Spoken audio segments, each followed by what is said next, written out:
जय हिंद दोस्तों, आज की वीडियो में हम लोग ये जो बीपीएससी के द्वारा घटना चक्र का जो सीरीज चल रहा था बीपीएससी का, उसका हम लोग ये मॉडर्न हिस्ट्री कवर कर रहे थे, जिसमें पहला पार्ट कवर कर चुके हैं और आज की वीडियो हम लोग का यह दूसरा पार्ट होने वाला है। तो चलिए शुरू करते हैं लोग, जिसमें सबसे पहला प्रश्न यानी कि 13 नंबर प्रश्न एक और है कि इस प्रश्न को पिछले वीडियो में देख चुके थे लोग, लेकिन इसका व्याख्या बाकी था।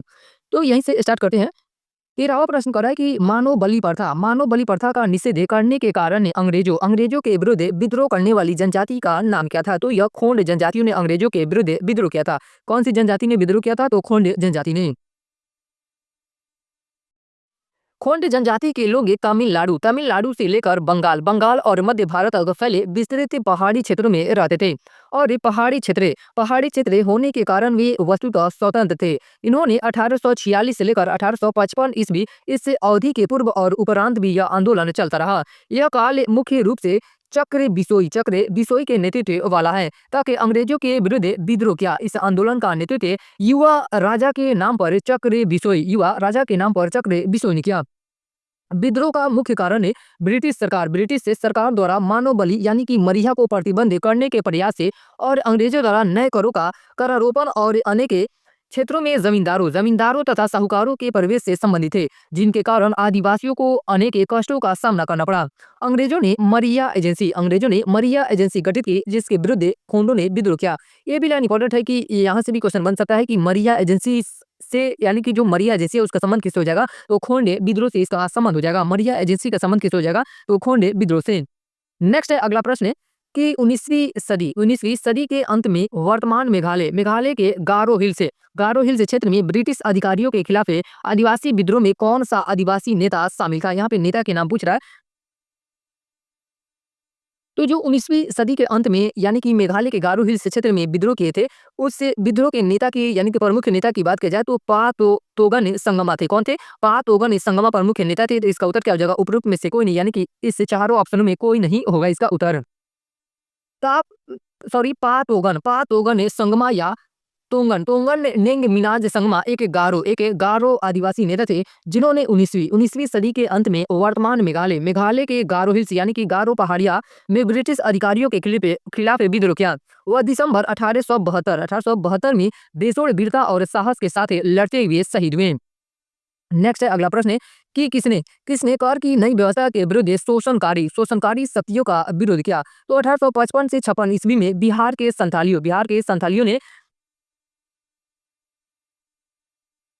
संथालियों ने नई कर व्यवस्था के विरुद्ध विद्रोह किया था।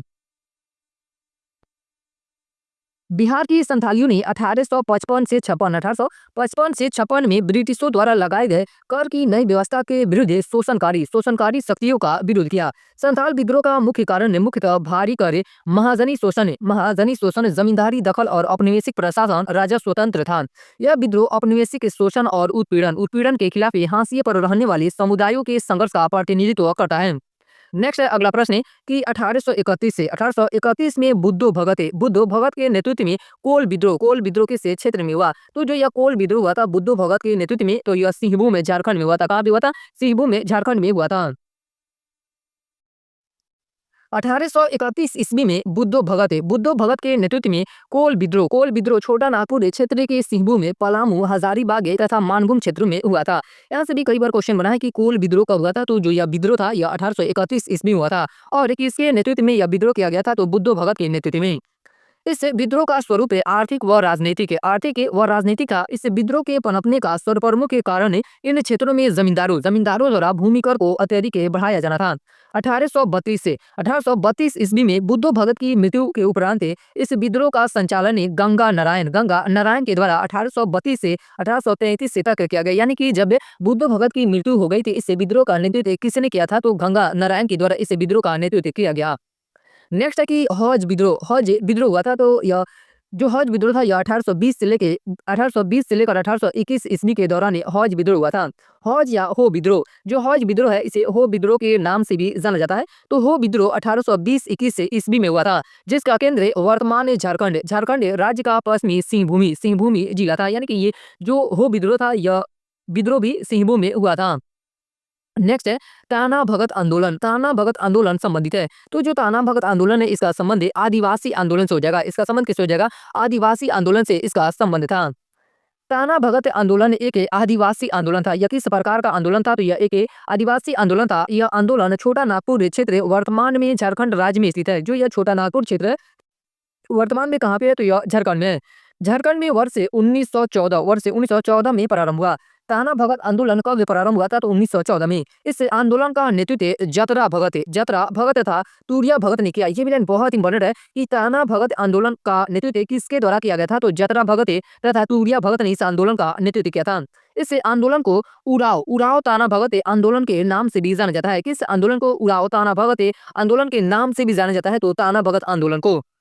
नेक्स्ट है अगला प्रश्न की ताना भगते आंदोलन ब्रिटिश शासन के खिलाफ एक अहिंसक आंदोलन किन भारतीय राज्य के आदिवासी समुदायों के बीच में उत्पन्न हुआ। तो यह जो विद्रोह हुआ था यह झारखंड में हुआ था। कहाँ पे हुआ था? यह विद्रोह झारखंड में हुआ था। ताना भगत आंदोलन ब्रिटिश शासन के खिलाफ एक अहिंसक आंदोलन था जो भारत के झारखंड राज्य के ओराव समुदाय के बीच उत्पन्न हुआ। यह आंदोलन प्रारंभ में धार्मिक था किंतु धीरे धीरे इसका लक्ष्य राजनीतिक हो गया। यह जो आंदोलन था ताना भगत आंदोलन शुरुआत में क्या था? इसका स्वरूप धार्मिक था। नेक्स्ट है अगला प्रश्न की निम्नलिखित में से कौन सी घटना सबसे पहले हुई है? यहाँ पे संथाल विद्रोह दिया गया है, बिरसा मुंडा विद्रोह, ताना भगत आंदोलन ने इन तीनों विद्रोह में से कौन ने सबसे पहले हुआ था? तो जो संथाल विद्रोह हुआ था वो 1855 से 56 ईस्वी के बीच हुआ था और बिरसा मुंडा विद्रोह 1899 से 19 से 100 ईस्वी के मध्य हुआ था और ताना भगत आंदोलन यह 1914 में हुआ था। तो इस प्रकार अगर सही उत्तर की बात किया जाए तो इसका सही उत्तर क्या हो जाएगा? संथाल विद्रोह इसका सही उत्तर हो जाएगा, यानी कि 1855 से 56 ईस्वी के मध्य हुआ था। संथाल विद्रोह का अगर ये अवधि की बात की जाए तो ये 1855 से 56 के बीच में हुआ था और वहीं बिरसा मुंडा जो हुआ था ये 1899 से 1900 ईस्वी के मध्य हुआ था। ताना भगत आंदोलन 1914 ईस्वी में प्रारंभ हुआ था। ताना भगत आंदोलन कब प्रारंभ हुआ था? तो 1914 ईस्वी में प्रारंभ हुआ था। नेक्स्ट है अगला प्रश्न है कि कूका आंदोलन को किसने संगठित किया? तो जो कूका आंदोलन था इसे संगठित करने का कार्य गुरु राम सिंह के द्वारा किया गया था। कूका आंदोलन को गुरु राम सिंह के द्वारा इसे संगठित किया गया। कूका आंदोलन वहाबी आंदोलन से बहुत कुछ मिलता जुलता था, यानी कि जो कूका आंदोलन था यह वहाबी आंदोलन से बहुत कुछ मिलता जुलता था। दोनों धार्मिक आंदोलन के रूप में आरंभ हुए किंतु बाद में ये राजनीतिक आंदोलन के रूप में परिवर्तित हो गए, जिसका सामान्य उद्देश्य अंग्रेजों को देश से बाहर निकालना था। इससे दोनों विद्रोह का उद्देश्य क्या था? तो अंग्रेजों को देश से बाहर निकालना। पश्चिमी पंजाब में कूका आंदोलन की शुरुआत 1840 के दशक में भगत जवाहर मल द्वारा की गई। यानी कि जो यह कूका आंदोलन था इसका नेतृत्व किसके द्वारा किया गया था? तो भगत जवाहर मल के द्वारा किया गया था, जिन्हें मुख्यतः सियान साहब के नाम से पुकारा जाता था। किसे सियान साहब के नाम से पुकारा जाता था? तो भगत जवाहर मल को। इनका उद्देश्य सिख धर्म में प्रचलित बुराइयों और अंधविश्वासों को दूर कर इस धर्म को शुद्ध करना था। किंतु बाद में यह राजनीतिक आंदोलन में परिवर्तित हो गया, जिसका नेतृत्व राम सिंह ने किया। जिसका नेतृत्व किसके द्वारा किया गया? तो गुरु राम सिंह ने इस विद्रोह का नेतृत्व किया, यानी कि जो मल थे भगत जवाहर मल, उसके बाद इन्होंने इस विद्रोह का नेतृत्व किया था। 1872 ईस्वी में इस आंदोलन के नेता राम सिंह को रंगून यानी कि रंगून कहाँ पे? तो म्यांमार निर्वासित कर दिया गया। मगोई या म्यांमार में इनकी मृत्यु 1885 में हो गई। जो गुरु राम सिंह थे इनकी मृत्यु कब हो गई? तो 1885 ईस्वी में इनकी मृत्यु हो गई। नेक्स्ट है अगला प्रश्न की पंजाब में कूका आंदोलन का प्रारंभिक उद्देश्य क्या था? तो इसका प्रारंभिक उद्देश्य था सिख धर्म को परिष्कृत करना, यानी कि जो सिख धर्म में अंधविश्वास थे और बुराइयां थी इससे उसको समाप्त करना इस आंदोलन का उद्देश्य था। इसकी व्याख्या देख चुके हैं लोग। नेक्स्ट है अगला प्रश्न है कि 1921 के मोपला आंदोलन की जो शाखा थी तो वह किसकी शाखा थी? तो खिलाफत आंदोलन की मोपला आंदोलन जो थी वह उसकी, यानी कि खिलाफत आंदोलन की यह शाखा थी। केरल प्रांत के मालाबार के मोपला काश्तकारों का आंदोलन मुख्यतः लगान व बेदखली को लेकर था। जमींदार जब चाहते उन्हें भूमि से बेदखल कर देते और जब चाहते मनमाना लगान वसूलते। खिलाफत आंदोलन भी अपनी जड़ें जमाता जा रहा था। हालात ये हो गए कि खिलाफत आंदोलन एवं काश्तकारों की बैठक में फर्क करना मुश्किल हो गया। इस तरह दोनों आंदोलन एक दूसरे में समा गए। नेक्स्ट है कि 1921 का मोपला विद्रोह कहाँ हुआ था? तो जो यह मोपला विद्रोह हुआ था यह केरल में हुआ था। कहाँ पे हुआ था? केरल में यह विद्रोह हुआ था। नेक्स्ट है 1921 से वही क्वेश्चन है कि 1921 का मोपला विद्रोह कहाँ हुआ था? तो मोपला विद्रोह केरल में हुआ था। कहाँ पे हुआ था? केरल में यह विद्रोह हुआ था। नेक्स्ट है कि तेभागा आंदोलन। तेभागा आंदोलन 1946 में बंगाल में आरंभ हुआ। तो यह किसान सभा के नेतृत्व में हुआ था। जो तेभागा आंदोलन था 1946 में, वह बंगाल में किसी के द्वारा इस इसका नेतृत्व किया गया था। तो किसान सभा ने इस आंदोलन को नेतृत्व किया, यानी कि किसान सभा के द्वारा इस आंदोलन को आरंभ किया गया था। तेभागा आंदोलन, अगर तेभागा आंदोलन की बात की जाए तो यह 1946 से 1947 के बीच में चला था। बंगाल का प्रसिद्ध किसान आंदोलन था। यहाँ से भी क्वेश्चन बन सकता है कि तेभागा आंदोलन यह किस प्रकार का आंदोलन था। तो यह किसान आंदोलन था, जिसके तहत किसानों ने फ्लाउड कमीशन की सिफारिश के अनुरूप लगान की दर को 1/3 करने हेतु संघर्ष से प्रारंभ किया था। बंगीय प्रादेशिक किसान सभा यानी कि BPKS के नेतृत्व में लड़ा गया। यह आंदोलन जोतदारों के विरुद्ध बटाईदारों का आंदोलन था। यह जो आंदोलन था तेभागा आंदोलन किसके विरुद्ध था। तो यह जोतदारों के विरुद्ध बटाईदारों का आंदोलन था। नेक्स्ट है अगला प्रश्न कि 1940 के दशक के दौरान बंगाल में तेभागा आंदोलन ने मांग के, यानी कि तेभागा आंदोलन ने क्यों हुआ था। तो फसल का एक तिहाई हिस्सा बटाईदारों को दिया जाएगा। यही मेन कारण था। इसी वजह से यह आंदोलन हुआ था, यानी कि तेभागा आंदोलन हुआ था। 1940 के दशक में तेभागा आंदोलन बंगाल में प्रारंभ हुआ। यह जो आंदोलन था यह कहाँ पे प्रारंभ हुआ। तो बंगाल में प्रारंभ हुआ। उस समय किसानों को आधा हिस्सा बटाईदारों को देना पड़ता था, जबकि किसानों ने फसल का केवल एक तिहाई हिस्सा देने के लिए तेभागा आंदोलन चलाया। उसके बाद अगला लेसन है आधुनिक भारत में शिक्षा का विकास। अगला चैप्टर का नाम क्या है कि आधुनिक भारत में शिक्षा का विकास है, जिसमें सबसे पहला प्रश्न है कि उड के 1854 के प्रेषण के संबंध में निम्नलिखित कथनों पे विचार करें। यहाँ पे दो कथन दिया गया है और इनमें से इन दोनों कथनों में से पूछ रहा है कि कौन सा कथन सही है। तो पहला कथन कर रहा है कि इसने, यानी कि उड डिस्पैच की जो नीति थी उसके तहत इसने उच्च अध्ययन के लिए शिक्षा के माध्यम के रूप में अंग्रेजी की सिफारिश की। तो यह कथन सत्य है, यानी कि अंग्रेजी की ही सिफारिश की थी। दूसरा कथन है कि इसने महिला शिक्षा और व्यावसायिक प्रशिक्षण पर जोर दिया। ये भी कथन सत्य है, यानी कि दोनों कथन सत्य है। इस प्रकार इसका सही उत्तर की बात की जाए तो इसका सही उत्तर हो जाएगा 1 और 2 दोनों सत्य है, यानी कि इसका सही उत्तर का जगह डी इसका सही उत्तर हो जाएगा। 1854 में ईस्ट इंडिया कंपनी के लंदन स्थित कोर्ट ऑफ डायरेक्टर्स ने भारतीय गवर्नर जनरल लॉर्ड डलहौजी को शिक्षा के विषय में एक नोट भेजा। अतः इसके प्रति उत्तर में कंपनी के बोर्ड ऑफ कंट्रोल यानी कि नियंत्रक मंडल के अध्यक्ष चार्ल्स वुड द्वारा जुलाई 1854 में एक नीति पत्र जारी किया गया, जिसे वुड डिस्पैच या वुड का नीति पत्र या घोषणा पत्र कहा जाता है। कभी कभी एग्जाम में ऐसे भी क्वेश्चन बनता है कि वुड डिस्पैच जो नीति थी इसका संबंध किससे है। तो इसका संबंध शिक्षा से हो जाएगा। इस घोषणा पत्र में भारत में भावी शिक्षा के लिए एक व्यापक योजना तैयार की, जिसे भारत में अंग्रेजी शिक्षा का मैग्ना कार्टा कहा जाता है। भारत में अंग्रेजी शिक्षा का मैग्ना कार्टा किसे कहा जाता है। तो जो वुड डिस्पैच की नीति थी उसे अंग्रेजी शिक्षा का मैग्ना कार्टा कहा जाता है। वुड घोषणा पत्र ने निम्नलिखित सिफारिश की, यानी कि जो वुड घोषणा पत्र थी उसमें कौन कौन सी सिफारिश की थी उसे देखते हैं।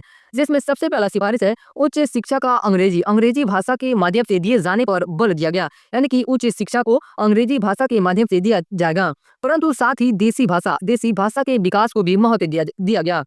दूसरी सिफारिश थी कि महिला शिक्षा और व्यावसायिक प्रशिक्षण की सिफारिश की जाएगी, यानी कि इसने सिफारिश की। तीसरी सिफारिश थी कि लंदन विश्वविद्यालय की तर्ज पर तीनों प्रेसिडेंसियों के अंतर्गत कलकत्ता था मुंबई और मद्रास से तीनों प्रेसिडेंसियों कलकत्ता, मुंबई और मद्रास में एक एक विश्वविद्यालय की स्थापना की जाएगी और इसकी स्थापना भी की गई। शिक्षकों को प्रशिक्षण के लिए अध्यापक प्रशिक्षण संस्थान की स्थापना की जाए। ये चौथी इसकी सिफारिश थी।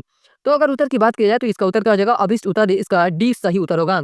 नेक्स्ट है अगला प्रश्न कि मैकाले ने भारतीय शिक्षा पर अपना प्रसिद्ध मिनट्स, यहाँ पे मिनट्स होना चाहिए, मिनट्स से कब जारी किया था। तो 2 फरवरी 1835 ईस्वी को मैकाले के द्वारा शिक्षा पर अपना प्रसिद्ध मिनट्स से जारी किया गया था। भारत में शिक्षा के माध्यम को लेकर छिड़े प्राच्य या पाश्चात्य विवादों को दूर करने के लिए विलियम बेंटिंग ने अपनी काउंसिल में एक विधि सदस्य मैकाले को 1834 में general committee of public instruction का प्रधान नियुक्त किया, जिसका कार्य भाषा संबंधी विवादों पर अपना निर्णय प्रस्तुत करना था। मैकाले ने 2 फरवरी 1835 को अपना अपना स्मरणार्थ या मिनट प्रस्तुत किया, जिसमें भारतीय भाषा और साहित्य पर तीखी आलोचना की गई। मैकाले द्वारा प्रस्तुत स्मरणार्थ की मुख्य सिफारिशों को गवर्नर जनरल बेंटिंक ने 7 मार्च 1835 से को स्वीकार कर भारत में उच्च शिक्षा का माध्यम अंग्रेजी को बना गया, यानी कि अंग्रेजी को बना दिया गया। नेक्स्ट अगला प्रश्न है, यहाँ पे कथन दिया गया और इस कथन को पूछ रहा है कि यह कथन किसके द्वारा कहा गया है। तो कथन है कि एक अच्छे यूरोपीय पुस्तकालय की एक अलमारी, यानी कि एक अच्छे यूरोपीय पुस्तकालय की एक अलमारी भारत तथा अरब के संपूर्ण साहित्य से अधिक मूल्यवान है। यह किसने कहा था? तो जो यह कथन है टीबी मैकाले के द्वारा कहा गया है। किससे के द्वारा यह कथन कहा गया? तो टीबी मैकाले के द्वारा यह कथन कहा गया है। भारत में आधुनिक शिक्षा प्रणाली की नींव 1835 के मैकाले के मिनट्स द्वारा रखी गई थी। मैकाले का मानना था कि यूरोप के एक अच्छे पुस्तकालय की एक अलमारी का तथ्य भारत एवं अरब के समस्त साहित्य से अधिक मूल्यवान है। मैकाले ने भारतीय संस्कृति की उपेक्षा करते हुए उसे अंधविश्वासों का भंडार बताया है। मैकाले भारतीयों में पाश्चात्य शिक्षा के प्रसार के साथ एक ऐसे समूह का निर्माण करना चाहता था जो रंग एवं रक्त से तो भारतीय होकर विचारों, रुचि एवं बुद्धि से अंग्रेज हो।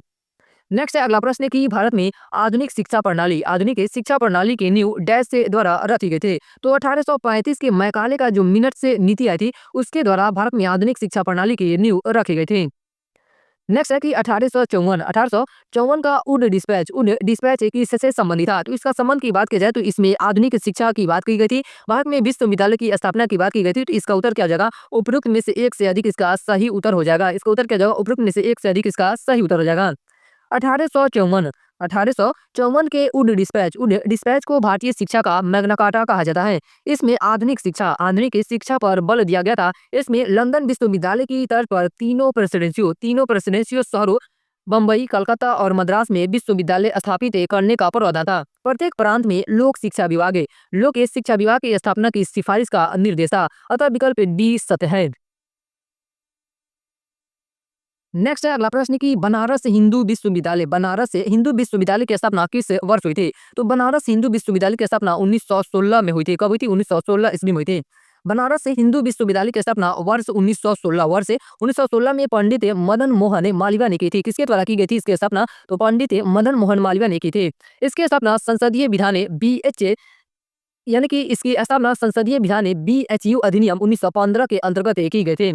नेक्स्ट है अगला प्रश्न कि 1902 ईस्वी में लॉर्ड कर्जन ने 2 भारतीय सदस्यों को सम्मिलित करते हुए एक विश्वविद्यालय आयोग गठित किया। वे कौन थे? यानी कि 2 भारतीय सदस्य कौन थे? तो एक थे सैयद हुसैन बिलग्रामी और दूसरे थे न्यायमूर्ति गुरुदास बनर्जी। यानी कि इन दोनों के सम्मिलित रूप के साथ एक विश्वविद्यालय आयोग गठित किया था लॉर्ड कर्जन ने। तो इसका सही उत्तर क्या हो जाएगा? डी इसका सही उत्तर हो जाएगा। वायसराय लॉर्ड कर्जन ने शैक्षिक सुधारों के तहत वर्ष 1902 में सर थॉमस रेले की अध्यक्षता में एक विश्वविद्यालय आयोग का गठन किया था। इस आयोग के सदस्यों ने 2 भारतीय सदस्यों सैयद हुसैन बिलग्रामी तथा न्यायमूर्ति गुरुदास बनर्जी को नियुक्त किया गया था। इस आयोग द्वारा दिए गए सुझावों के आधार पर भारतीय विश्वविद्यालय अधिनियम 1904 पारित किया गया था। भारतीय विश्वविद्यालय अधिनियम में 1904 पारित किया गया था। नेक्स्ट अगला प्रश्न है कि डैश ने सन 1904 में भारतीय विश्वविद्यालय पर कड़े नियंत्रण लागू करते हुए भारतीय विश्वविद्यालय अधिनियम में पारित किया था। तो लॉर्ड कर्जन के द्वारा भारतीय विश्वविद्यालय अधिनियम में पारित किया गया था। और कब पारित किया गया था? तो सन 1904 ईस्वी में पारित किया गया था। लॉर्ड कर्जन ने, जिसका शासनकाल की बात किया जाए तो 1899 से लेकर 1905 ईस्वी तक यह भारत में इसका शासन रहा था। लॉर्ड कर्जन ने 1899 से लेकर 1905 ईस्वी तक भारत का वायसराय रहा। उसने अपने शासनकाल के दौरान शैक्षिक सुधारों के लिए वर्ष 1902 में सर थॉमस रेले की अध्यक्षता में एक विश्वविद्यालय आयोग का गठन किया। आयोग द्वारा दिए गए सुझावों के आधार पर वर्ष 1904 में भारतीय विश्वविद्यालय अधिनियम में पारित किया गया। इस अधिनियम के आधार पर विश्वविद्यालयों पर सरकारी नियंत्रण बढ़ गया। नेक्स्ट है अगला प्रश्न कि लॉर्ड कर्जन द्वारा किस वर्ष इंडियन यूनिवर्सिटीज एक्ट पारित किया गया था? 1904 ईस्वी में लॉर्ड कर्जन के द्वारा इंडियन यूनिवर्सिटीज एक्ट पारित किया गया था। नेक्स्ट अगला प्रश्न की 1817 में कोलकाता में हिंदू कॉलेज की स्थापना किसने की थी? तो डेविड हेयर के द्वारा 1817 ईस्वी में कोलकाता में हिंदू कॉलेज की स्थापना की गई थी। किसके द्वारा की गई थी? डेविड हेयर के द्वारा। वर्ष 1817 में कोलकाता में हिंदू कॉलेज की स्थापना महाराजा राधाकांत देव, डेविड हेयर, राधाकांत देव तथा दीवाने बैद्यनाथ मुखर्जी आदि ने किए थे। राजा राम मोहन राय भी इस कॉलेज की स्थापना से जुड़े थे। यहाँ से जो यहाँ पे पूछा है कि डेविड हेयर के अलावा महाराजा राधाकांत देव या दीवान बैद्यनाथ मुखर्जी आदि का नाम नहीं रहता, वहाँ पे हिंदू कॉलेज की स्थापना के साथ ये भी जुड़े थे। तो अगली बार कहीं हो सकता है कि राधाकांत देव से पूछ दे क्वेश्चन, और या तो दीवान बैद्यनाथ मुखर्जी से पूछ दे। इसलिए व्याख्या पढ़ना बहुत ही जरूरी होता है। अगर आंसर ठीक करना रहता तो हम भी करा सकते थे। राजा राम मोहन राय भी इस कॉलेज की स्थापना से जुड़े थे। नेक्स्ट है अगला प्रश्न है कि कोलकाता में फोर्ट विलियम कॉलेज की स्थापना क्यों की गई थी? तो जो कोलकाता में फोर्ट विलियम में कॉलेज की स्थापना की गई थी, उसका उद्देश्य था 1800 ईस्वी में सिविल सेवकों को भारतीय भाषाओं में प्रशिक्षित करने हेतु इसकी स्थापना की गई थी। तो इसका सही उत्तर क्या हो जाएगा? डी नंबर इसका सही उत्तर हो जाएगा। कोलकाता में ईस्ट इंडिया कंपनी के तत्कालीन गवर्नर जनरल वेलेस्ली द्वारा फोर्ट विलियम कॉलेज की स्थापना की गई थी। फोर्ट विलियम कॉलेज की स्थापना किसके द्वारा की गई थी? तो गवर्नर जनरल वेलेस्ली के द्वारा की गई थी। फोर्ट विलियम कॉलेज के गठन से संबंधित कानूनी या प्रशासनिक विनियम में 10 जुलाई 1800 को स्वीकृत हुए, जबकि कॉलेज की औपचारिक स्थापना 4 मई 1800 को की गई थी। इस कॉलेज की स्थापना का मुख्य उद्देश्य ब्रिटिश से सिविल सेवकों को भारत में प्रशासन हेतु फारसी और हिंदुस्तानी भाषाओं का शिक्षा देना था। नेक्स्ट अगला प्रश्न की नेशनल काउंसिल ऑफ एजुकेशन की स्थापना कब हुई? इसकी स्थापना 15 अगस्त 1906 को हुई थी। इसकी स्थापना कब हुई थी? नेशनल काउंसिल ऑफ एजुकेशन की स्थापना तो 15 अगस्त 1906 को हुई थी। राष्ट्रीय शिक्षा के क्षेत्र में सर्वप्रथम 8 नवंबर 1905 को रंगपुर नेशनल स्कूल की स्थापना हुई। 16 नवंबर 1905 में कोलकाता में एक सम्मेलन का आयोजन किया गया। इस सम्मेलन में राष्ट्रीय साहित्यिक, वैज्ञानिक और तकनीकी शिक्षा देने के लिए राष्ट्रीय शिक्षा परिषद यानी कि नेशनल काउंसिल ऑफ एजुकेशन स्थापित करने का फैसला हुआ। आधिकारिक अभिलेखों एवं प्रमाणिक ऐतिहासिक दस्तावेजों के आधार पर राष्ट्रीय शिक्षा परिषद की स्थापना की सही तिथि 11 मार्च 1906 है, ना कि 15 अगस्त 1906। यानी कि सही तिथि क्या है? तो 11 मार्च 1906 को राष्ट्रीय शिक्षा परिषद की स्थापना की गई थी। 11 मार्च 1906 को कोलकाता में सार्वजनिक सम्मेलन के दौरान पारित प्रस्ताव द्वारा राष्ट्रीय शिक्षा परिषद का गठन किया गया। इसे भारतीय स्वतंत्रता आंदोलन के स्वदेशी शिक्षा अभियान का पहला ठोस कदम माना जाता है। विकल्प में दिया गया 15 अगस्त 1906 वह दिन जब राष्ट्रीय शिक्षा परिषद के तत्वावधान में पहला राष्ट्रीय कॉलेज बंगाल नेशनल स्कूल आरंभ हुआ। नेक्स्ट है अगला प्रश्न की 1885 में WC बनर्जी यानी कि बोयमेश चंद्र बनर्जी द्वारा इंगित भारतीय राष्ट्रीय कांग्रेस के निम्न उद्देश्यों में से कौन सा नहीं था? यहाँ पे क्या पूछ रहा है? नहीं था। तो पहला उद्देश्य दिया गया है कि देश के हितों की रक्षा करने वाले भारतीयों के बीच संपर्क और मित्रता बढ़ाना, यह इसका उद्देश्य था। यानी कि भारतीय राष्ट्रीय कांग्रेस का यह उद्देश्यों में शामिल था। दूसरा कथन है कि देशवासियों के बीच जाति, संप्रदाय तथा प्रांतीय पक्षपातों की भावना को दूर करके उनमें राष्ट्रीय एकता की भावना को विकसित करना, ये भी कांग्रेस का उद्देश्य था। तीसरा कथन है कि शिक्षित वर्ग की पूर्ण सम्मति से महत्वपूर्ण और आवश्यक सामाजिक विषयों पर विचार प्रकट करना, ये भी कांग्रेस का उद्देश्य था। और चौथा कथन है कि यह निर्धारित करना कि आगामी वर्षों में भारतीय लोकहित के लिए किस दिशा में और किस आधार पर कार्य करेंगे, ये यानी कि चौथा कथन भी सत्य है। तो अगर बात किया जाए इसका आंसर का, तो इसका सही उत्तर हो जाएगा उपयुक्त में से कोई नहीं। इसका सही उत्तर होगा उपयुक्त में से कोई नहीं। 1885 में बोयमेश चंद्र बनर्जी यानी कि WC बनर्जी द्वारा इंगित भारतीय राष्ट्रीय कांग्रेस के प्रथम अधिवेशन में निम्नलिखित उद्देश्य बताए गए थे। कौन कौन से उद्देश्य बताए गए थे? अब उन उद्देश्यों को देखते हैं, जिसमें सबसे पहला उद्देश्य है देश के हितों की रक्षा करने वाले भारतीयों के बीच संपर्क और मित्रता बढ़ाना। नेक्स्ट है कि देशवासियों के बीच जाति, संप्रदाय तथा प्रांतीय पक्षपातों की भावना को दूर करके उनमें राष्ट्रीय एकता की भावना को विकसित करना, ये भी उद्देश्य था। तीसरा है कि शिक्षित वर्ग की पुण्य सम्मति से महत्वपूर्ण और आवश्यक सामाजिक विषय पर विचार प्रकट करना, ये भी कांग्रेस का उद्देश्य था। चौथा है कि यह निर्धारित करना कि आगामी वर्षों में भारतीय लोकहित के लिए किस दिशा में और किस आधार पर कार्य करेंगे। ज्ञातव्य है कि सामाजिक मुद्दों को प्रारंभ में कांग्रेस के मंच से नहीं उठाए जाने का प्रावधान या व्यवस्था थे। अगला अगला प्रश्न है कि शिक्षा में सुधार हेतु ब्रिटिश सरकार ने सैडलर विश्वविद्यालय आयोग कब नियुक्त किया? तो सैडलर विश्वविद्यालय आयोग की नियुक्ति 1917 में की गई थी। कब की गई थी? 1917 में ब्रिटिश सरकार के द्वारा सैडलर विश्वविद्यालय आयोग को नियुक्त किया गया था। सैडलर आयोग कोलकाता विश्वविद्यालय आयोग शिक्षा संबंधी था। यानी कि जो यह सैडलर आयोग था, यह किससे संबंधित था? तो इसका संबंध शिक्षा से संबंधित था। वर्ष 1917 में भारत सरकार ने कोलकाता विश्वविद्यालय की संभावनाओं के अध्ययन तथा रिपोर्ट के लिए एक आयोग नियुक्त किया। डॉक्टर एम ई सैडलर जो लीड्स विश्वविद्यालय के उप कुलपति थे, इसके अध्यक्ष नियुक्त किए गए। इस आयोग का यह विचार था कि यदि विश्वविद्यालय शिक्षा का सुधार करना है तो माध्यमिक शिक्षा का सुधार आवश्यक है। किस शिक्षा का सुधार आवश्यक है? तो माध्यमिक शिक्षा का सुधार आवश्यक है। इसने वर्ष 1904 के विश्वविद्यालय अधिनियम की कड़ी निंदा की और यह भी बताया कि इससे कॉलेज तथा विश्वविद्यालय शिक्षा का ठीक समन्वय नहीं हो सकता है।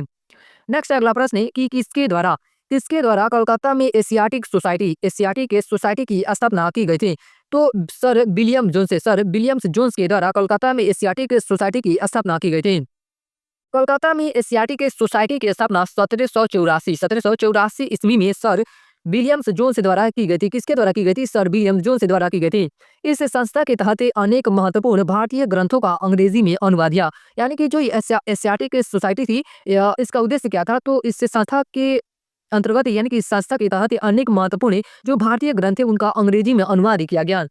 नेक्स्ट अगला लेसन या अगला चैप्टर की आधुनिक भारत में प्रदेश का विकास है। प्रदेश का विकास किस प्रकार से हुआ था आधुनिक विकास में? जिसमें सबसे पहला प्रश्न है कि भारत में मीडिया को नियंत्रित करने के लिए एक्ट कब पारित किए गए थे? तो अगर आपको यह क्वेश्चन याद नहीं है तो आप सिर्फ जो वर्नाकुलर प्रेस एक्ट आया था 1878 ईस्वी में, उससे आप इस प्रश्न का आंसर बता सकते हैं। तो बात की जाए वर्नाकुलर प्रेस एक्ट जो आया था वो कब आया था? तो 1878 ईस्वी में आया था। तो बाकी किसी में 1878 नहीं है, तो इसका सही उत्तर क्या हो जाएगा? ये इसका सही उत्तर हो जाएगा।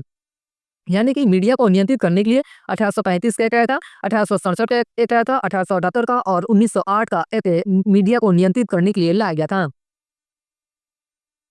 सरकार की दमनकारी नीतियों को उजागर करने वाले समाचार पत्रों को नियंत्रित करने के लिए 1835 में प्रेस एक्ट यानी कि 1835 का अधिनियम संख्या 11 ऐलान किया गया। इसके पश्चात ही प्रदेश और पुस्तकों का पंजीकरण अधिनियम 1867 पारित किया गया।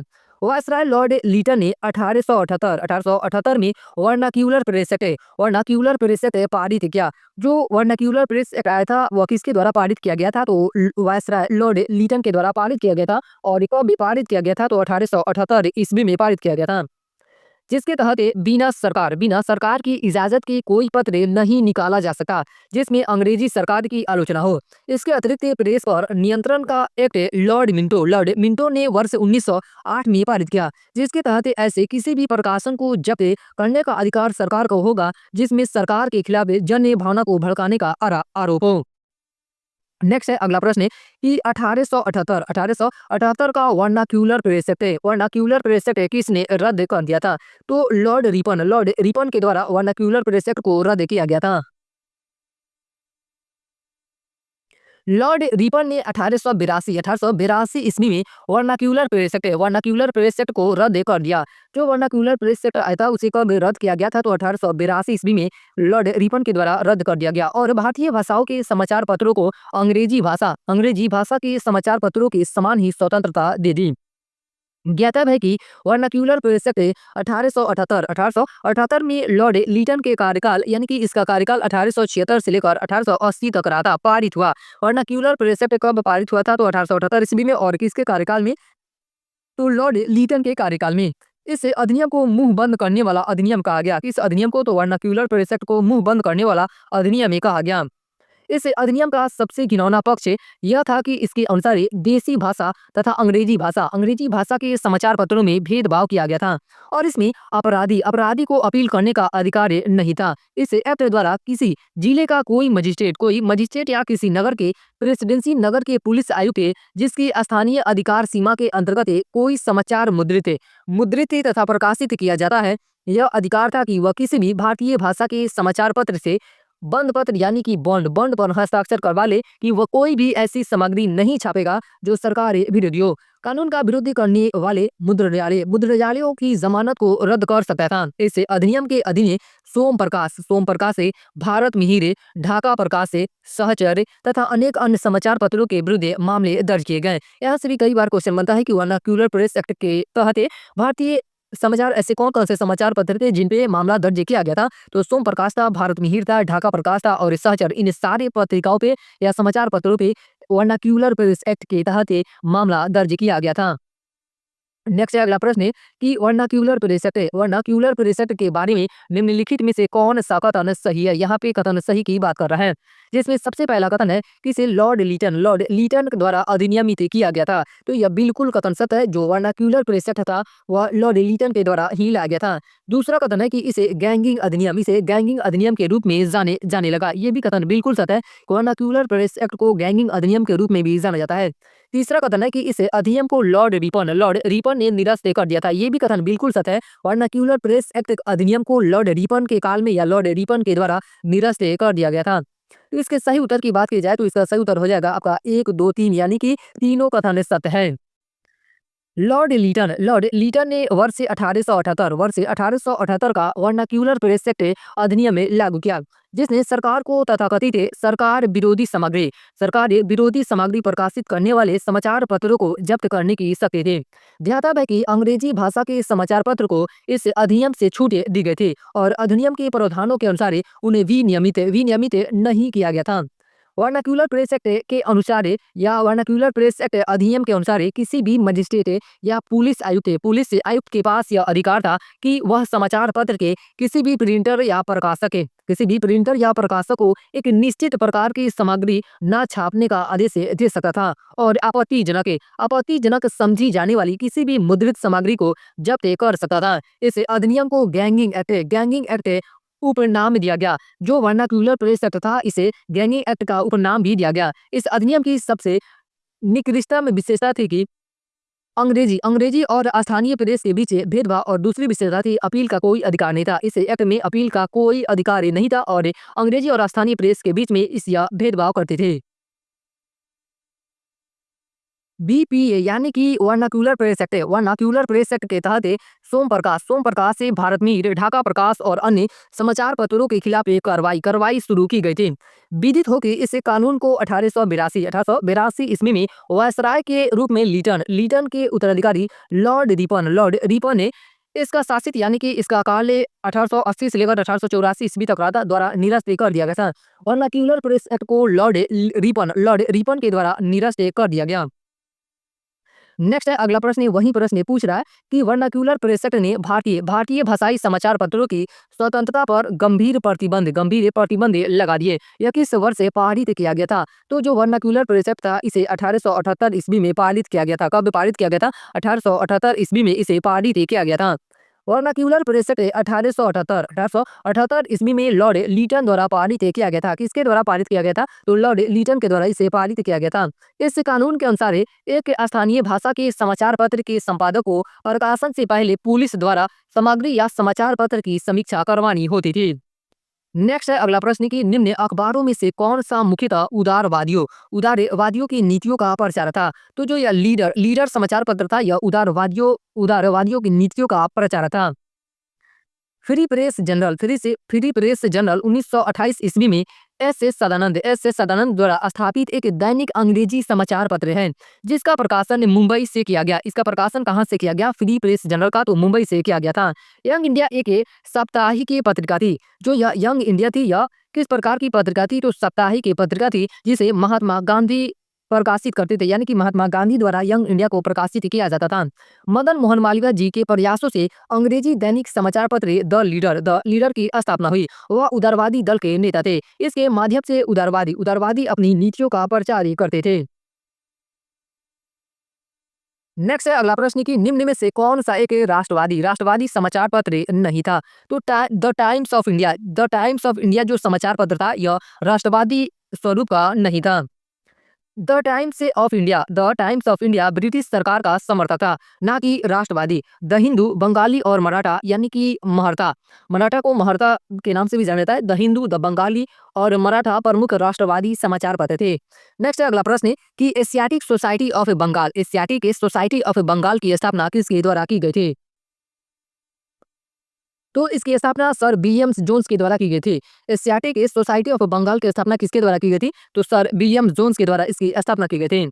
एशियाटिक सोसाइटी ऑफ बंगाल की स्थापना सर विलियम जोन्स की पहल पर 1784 ईस्वी में हुई। सोसाइटी का नाम पिछली 2 शताब्दियों के दौरान कई बदलाव से गुजरा, जैसे कि the Asiatic Society of Bengal वर्ष 1832 से 1935 से तक यह नाम चला। उसके बाद फिर से नाम परिवर्तित हुआ the Royal Asiatic Society of Bengal, और यह नाम 1936 से लेकर 1951 तक चला, और जुलाई 1951 से इसे एशियाटिक सोसाइटी के नाम से जाना जाने लगा। यानी कि जो एशियाटिक सोसाइटी ऑफ बंगाल था, इसे एशियाटिक सोसाइटी के नाम से कब से जाना जाने लगा? तो 1951 ईस्वी से। वर्ष 1984 से एशियाटिक सोसाइटी को भारतीय संसद के एक अधिनियम के तहत राष्ट्रीय महत्व के संस्थान के रूप में दर्जा प्राप्त है। नेक्स्ट है वही प्रश्न पूछ रहा है कि 1784 ईस्वी में एशियाटिक सोसाइटी ऑफ बंगाल का आरंभ किसने किया था? तो इसकी स्थापना विलियम जोन्स के द्वारा की गई थी। स्थापना या आरंभ विलियम जोन्स के द्वारा की गई थी। नेक्स्ट है अगला प्रश्न है कि मुद्रण यंत्र को भारत में 16वीं सदी के मध्य में पहली बार कौन लाया? यानी कि प्रिंटिंग प्रेस को भारत में 16वीं सदी के मध्य में किसके द्वारा पहली बार लाया गया था? तो पुर्तगाली मिशनरियों के द्वारा प्रिंटिंग प्रेस को भारत में पहली बार लाया गया था। भारत में 16वीं सदी के मध्य मुद्रण यंत्र को पहली बार पुर्तगाली जेsuit मिशनरी गोवा में लेकर आए थे। कहाँ पे लेकर आए थे? तो गोवा में लेकर आए थे। नेक्स्ट है अगला प्रश्न कि राष्ट्रवादियों के दैनिक समाचार पत्र द इंडियन नेशन का प्रकाशन कब प्रारंभ हुआ? तो इसका प्रारंभ 1931 से हुआ था। द इंडियन नेशन का प्रकाशन कब से हुआ था? तो 1931 ईस्वी से इसका प्रकाशन हुआ था। द इंडियन नेशन एक स्वतंत्र राष्ट्रवादी दैनिक समाचार पत्र था, जो newspaper and publication private limited द्वारा बिहार की राजधानी पटना से प्रकाशित किया जाता था। द इंडियन नेशन जो समाचार पत्र था, इसका प्रकाशन कहाँ से किया जाता था? तो इसका प्रकाशन पटना से किया जाता था। इसे दैनिक समाचार पत्र का प्रकाशन वर्ष 1931 से प्रारंभ हुआ था। नेक्स्ट है वहीं पर से इसके पिछले पिछले यानी कि 2-3 क्वेश्चन के पहले आया था कि भारत को मीडिया को नियंत्रित करने के लिए एक्ट कब पारित किए गए थे? तो 1835 में, 1867 में और 1878 में और 1908 ईस्वी में मीडिया को नियंत्रित करने के लिए एक्ट पारित किए गए थे।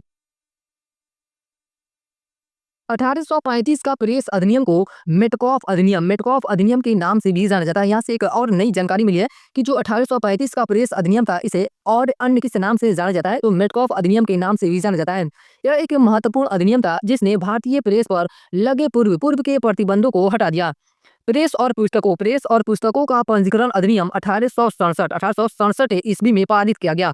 वायसराय लॉर्ड लिटन ने 1878 में वर्नाक्यूलर प्रेस एक्ट पारित किया, जिसके तहत बिना सरकार की इजाजत के कोई देसी भाषा में प्रकाशित समाचार पत्र नहीं निकाला जा सकता था, जिसमें अंग्रेजी सरकार की आलोचना हो। इसके अतिरिक्त समाचार पत्र अपराध के लिए उकसाने अधिनियम लॉर्ड मिंटो ने वर्ष 1908 ईस्वी में पारित किया। इस अधिनियम को सरकार के विरुद्ध बढ़ती उग्र भावनाओं, कटु आलोचनाओं तथा उग्र दल के उदय एवं विकास से निपटने के लिए लाया गया था। नेक्स्ट है अगला प्रश्न कि अमेरिका में फ्री हिंदुस्तान अखबार किसने शुरू किया था? तो तारकनाथ दास के द्वारा अमेरिका में फ्री हिंदुस्तान अखबार की शुरुआत की गई थी। उत्तरी अमेरिका महाद्वीप यानी कि वैंकूवर में फ्री हिंदुस्तान नामक मासिक पत्रिका जनरल तारकनाथ दास ने शुरू किया था। जो फ्री हिंदुस्तान ने मासिक पत्रिका थी, इसकी शुरुआत किसके द्वारा की गई थी? तो तारकनाथ दास के द्वारा इसकी शुरुआत की गई थी।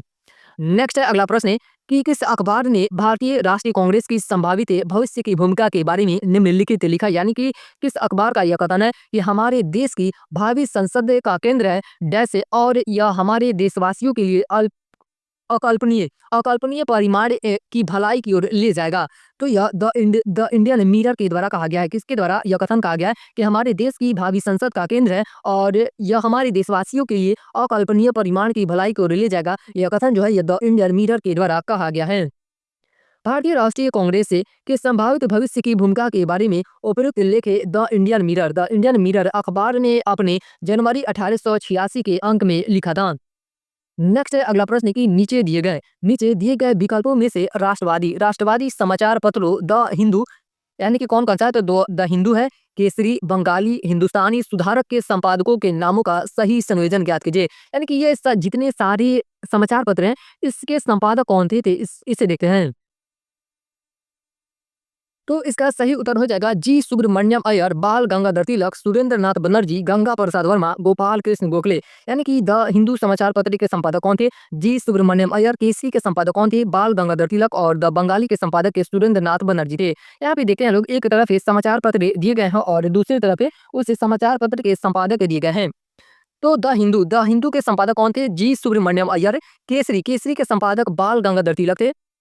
द बंगाली समाचार पत्र के संपादक के सुरेंद्र नाथ बनर्जी थे। हिंदुस्तानी समाचार पत्र के संपादक ये गंगा प्रसाद वर्मा थे। और सुधारक जो समाचार पत्र था उसके संपादक ये गोपाल कृष्ण गोखले थे। इस प्रकार विकल्प डी सही उत्तर है। नेक्स्ट है वही प्रश्न पूछ रहा है फिर से दोबारा सा, निम्नलिखित को सुमिलित करके सही उत्तर का चयन कीजिए। और एक तरफ समाचार पत्र दिए गए हैं और दूसरी तरफ संपादक ये दिए गए हैं। तो सबसे पहला है फ्री हिंदुस्तान के संपादक के तारक नाथ दास्ते कौन थे, तारक नाथ दास्ते इंडियन ओपिनियन के संपादक के महात्मा गांधी थे। वॉइस ऑफ इंडिया के संपादक के दादाभाई नौरोजी थे। वॉइस ऑफ इंडिया समाचार पत्र के संपादक कौन थे, तो दादाभाई नौरोजी। और द बंगाली के संपादक के हो जाएंगे सुरेंद्र नाथ बनर्जी। तो इस प्रकार इसका सही उत्तर की बात की जाए तो इसका सही उत्तर बी इसका सही उत्तर हो जाएगा। सही सुमेल इस प्रकार है, फिर हिंदुस्तान के संपादक के तारक नाथ दासे, द इंडियन ओपिनियन समाचार पत्र के संपादक महात्मा गांधी थे। वॉइस ऑफ इंडिया के संपादक के दादाभाई नौरोजी थे। और द बंगाली के समाचार पत्र के संपादक के सुरेंद्र नाथ बनर्जी थे। नेक्स्ट है अगला लेसन है या अगला चैप्टर की सामाजिक एवं धार्मिक सुधार आंदोलन, जिसमें सबसे पहला प्रश्न कर रहा है कि 19वीं शताब्दी के धर्म एवं समाज सुधार आंदोलनों ने जनसंख्या के किस वर्ग को मुख्यतः आकर्षित किया।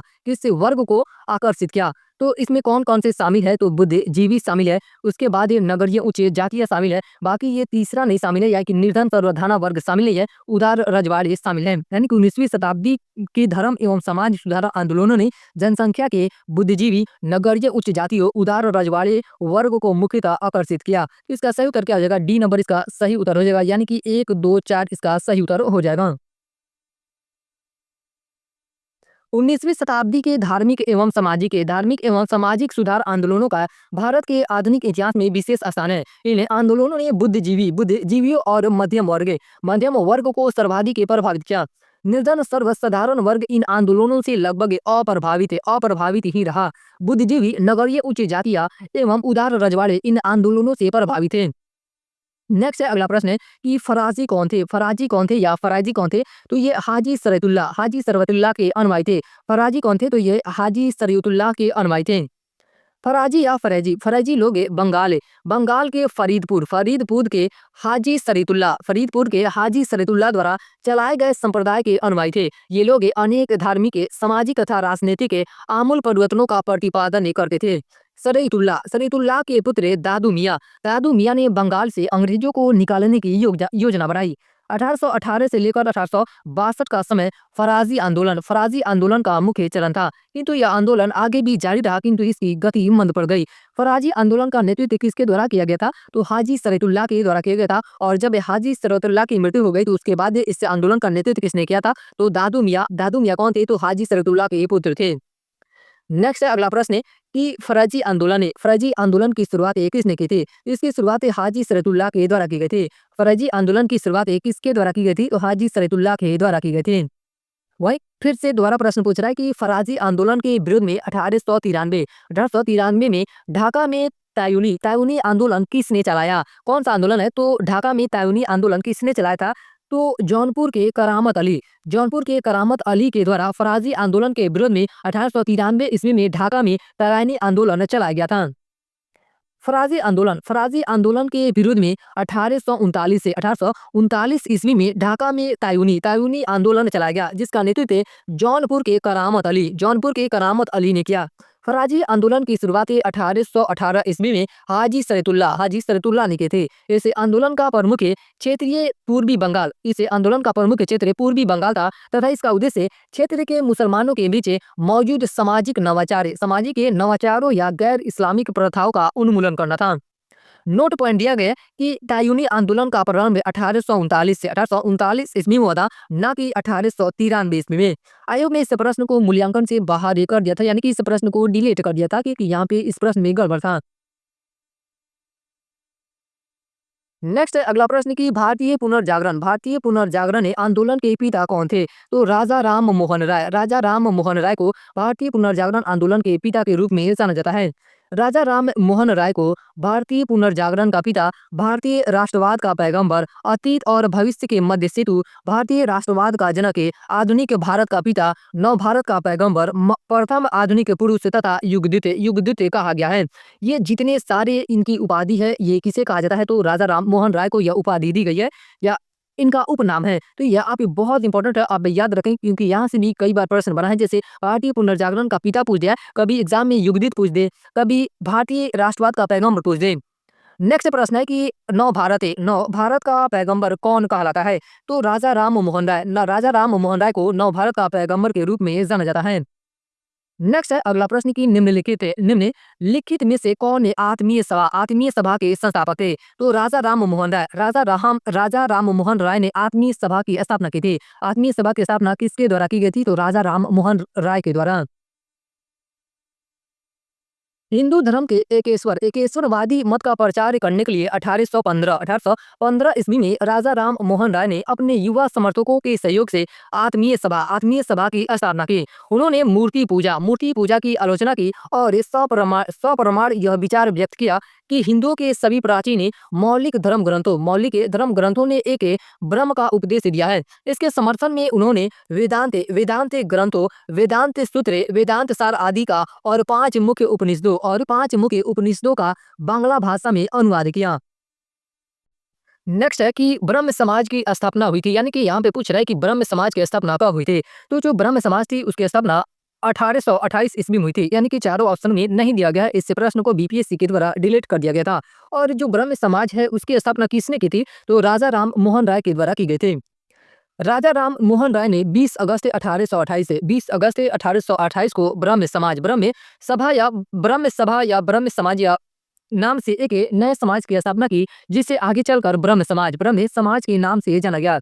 इस समाज ने मूर्ति पूजा का विरोध किया और एक ब्रह्म की पूजा का उपदेश दिया। यह ऐसे लोगों की जमात थी जो ईश्वर की एकता में विश्वास करते थे और मूर्ति पूजा से अलग रहते थे। ब्रह्म समाज में सामाजिक रीति रिवाजों एवं धार्मिक कर्मकांडों को अधिक महत्व नहीं दिया जाता था। ब्रह्म समाज में रंग, वर्ण अथवा मत पर विचार किए बिना मानव मात्र के प्रति प्रेम तथा जीवन की उच्चतम विधि के रूप में मानवता की सेवा पर बल दिया। दिए गए विकल्पों में कोई भी विकल्प सही नहीं है। नेक्स्ट है कि राजा राम मोहन राय द्वारा ब्रह्म समाज की स्थापना की गई थी। तो ब्रह्म समाज की स्थापना राजा राम मोहन राय के द्वारा 1828 ईस्वी में की गई थी। कब की गई थी? 1828 ईस्वी में। नेक्स्ट है कि सती प्रथा या सती को गैर कानूनी किसने घोषित किया? तो विलियम बेंटिंग के द्वारा सती प्रथा को गैर कानूनी घोषित किया गया था। और कब घोषित किया गया था? तो 1829 ईस्वी में इसे घोषित किया गया था। लॉर्ड विलियम बेंटिंग ने बंगाल सती विनियमन 1829 के नियम 17 द्वारा सती प्रथा पर प्रतिबंध लगा दिया। प्रारंभ में यह कानून केवल बंगाल प्रेसिडेंसी में लागू किया गया, परंतु 1830 में इसे बम्बई और मद्रास प्रेसिडेंसियों में भी लागू किया गया। अगला प्रश्न है कि प्रार्थना समाज के संस्थापक कौन थे? प्रार्थना समाज के संस्थापक आत्मा राम पांडुरंग थे। प्रार्थना समाज की स्थापना किसके द्वारा की गई थी? तो आत्मा राम पांडुरंग के द्वारा प्रार्थना समाज की स्थापना की गई थी। प्रार्थना समाज की स्थापना 1867 ईस्वी में बंबई के आचार्य केशव चंद्र सेन की प्रेरणा से आत्माराम पांडुरंग द्वारा की गई थी। महादेव गोविंद रनाडे इस संस्था से 1868 ईस्वी में जुड़े। इस संस्था का प्रमुख उद्देश्य जाति प्रथा का विरोध, स्त्री पुरुष की विवाह की आयु में वृद्धि, विधवा विवाह, स्त्री शिक्षा को प्रोत्साहन देना। रनाडे का सामाजिक सुधार आंदोलन 19वीं शताब्दी के अंत तक सफलतापूर्वक जारी रहा। अगर बात करें कि जो प्रार्थना समाज था यह किनकी प्रेरणा से आत्माराम पांडुरंग के द्वारा स्थापना की गई थी, तो आचार्य केशव चंद्र सेन की प्रेरणा से इसकी स्थापना की गई थी। और महादेव गोविंद रनाडे इस संस्था से कब जुड़े, तो 1868 ईस्वी में इस संस्था से महादेव गोविंद रनाडे जुड़े। नेक्स्ट है अगला प्रश्न कि भारतीय स्वतंत्रता संग्राम के दौरान ये प्रार्थना समाज की स्थापना किसने की, तो प्रार्थना समाज की स्थापना आत्माराम पांडुरंग के द्वारा की गई थी। किसके द्वारा की गई थी? आत्माराम पांडुरंग के द्वारा प्रार्थना समाज की स्थापना की गई थी। नेक्स्ट है 19वीं शताब्दी के उत्तरार्ध में नव हिंदूवाद या न्यू हिंदुइज्म के सर्वश्रेष्ठ प्रतिनिधि कौन थे, तो स्वामी विवेकानंद इसके प्रतिनिधि थे। यानी कि नव हिंदूवाद के प्रतिनिधि कौन थे, तो स्वामी विवेकानंद थे। स्वामी विवेकानंद ने 1 मई 1897 में रामकृष्ण मिशन की स्थापना अपने गुरु की स्मृति में की थी। रामकृष्ण मिशन की स्थापना किसके द्वारा की गई थी, तो स्वामी विवेकानंद के द्वारा की गई थी। और कब की गई थी? 1 मई 1897 को की गई थी। उन्होंने संन्यास धारण करके धार्मिक ग्रंथों का विशद अध्ययन किया। अपने गुरु की शिक्षाओं की व्याख्या को साकार करने का श्रेय स्वामी विवेकानंद 1863 से 1902 को है। यानी कि जो व्याख्या को साकार करने का श्रेय है वह किसे जाता है, तो स्वामी विवेकानंद को जाता है। और इनका अगर जीवन काल की बात की जाए स्वामी विवेकानंद का, तो 1863 से लेकर 1902 ईस्वी तक इनका जीवन काल रहा था। उन्होंने इस शिक्षा का साधारण भाषा में वर्णन किया। स्वामी विवेकानंद इस नवीन हिंदू धर्म यानी कि नियो हिंदुइज्म के प्रचारक के रूप में उभरे। 1893, ये भी लाइन बहुत इंपॉर्टेंट है। 1893 ईस्वी में वे शिकागो गए। कहाँ पे गए, तो शिकागो गए, जहाँ उन्होंने parliament of the world religion यानी कि विश्व धर्म संसद में अपना सुप्रसिद्ध भाषण दिया। इस भाषण से उन्होंने पश्चिमी संसार के सामने पहली बार ये भारत की संस्कृति की महत्ता को प्रभावकारी तरीके से प्रस्तुत किया। इसके पश्चात उन्होंने अमेरिका और इंग्लैंड में भ्रमण किया और हिंदू धर्म का प्रचार किया। स्वामी जी ने हिंदू धर्म के इस पक्ष मुझे मत छेड़ो की बहुत भर्त्सना की। उनके अनुसार हिंदू धर्म में अब केवल खान पान तक ही सीमित रह गया था। वह निर्धनों के धनिक वर्ग द्वारा शोषण पर धर्म की चुप्पी से बहुत अप्रसन्न थे। उनके अनुसार भूखे व्यक्ति से धर्म की बात करना ईश्वर तथा मानवता का अपमान है। विवेकानंद ने कोई राजनीतिक संदेश नहीं दिया, परंतु फिर भी उन्होंने अपने लेखों तथा भाषणों द्वारा नई पीढ़ी में अपने भूतकाल में एक नवीन आत्म गौरव की भावना जगाई। वह एक पक्के देशभक्त थे। सुभाष चंद्र बोस ने उनके बारे में कहा था कि जहाँ तक बंगाल का संबंध है, हम विवेकानंद को आधुनिक राष्ट्रीय आंदोलन या आध्यात्मिक पिता कह सकते हैं। ये भी लाइन बहुत इंपॉर्टेंट है कि सुभाष चंद्र बोस ने किसे आध्यात्मिक पिता कहा था, तो स्वामी विवेकानंद को। या जो आध्यात्मिक पिता की उपाधि है यह किसे मिली थी, तो स्वामी विवेकानंद को मिली थी। और किसके द्वारा दी गई थी, तो सुभाष चंद्र बोस के द्वारा इस उपाधि को दी गई थी। नेक्स्ट है अगला प्रश्न कि इनमें से किसने 1893 ईस्वी में शिकागो में आयोजित धर्म संसद में भाग लिया था, तो स्वामी विवेकानंद ने इस धर्म संसद में भाग लिया था। नेक्स्ट है वही प्रश्न पूछ रहा है कि स्वामी विवेकानंद ने रामकृष्ण मिशन की स्थापना की वर्ष यानी कि रामकृष्ण मिशन की स्थापना कब की थी, तो इन्होंने 1897 ईस्वी में रामकृष्ण मिशन की स्थापना की।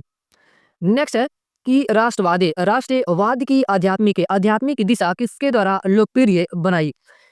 राष्ट्रवाद की यहाँ पे दिशा होना चाहिए। राष्ट्रवाद की आध्यात्मिक दिशा किसके द्वारा लोकप्रिय बनाई, तो स्वामी विवेकानंद ने राष्ट्रवाद की आध्यात्मिक दिशा को लोकप्रिय बनाया।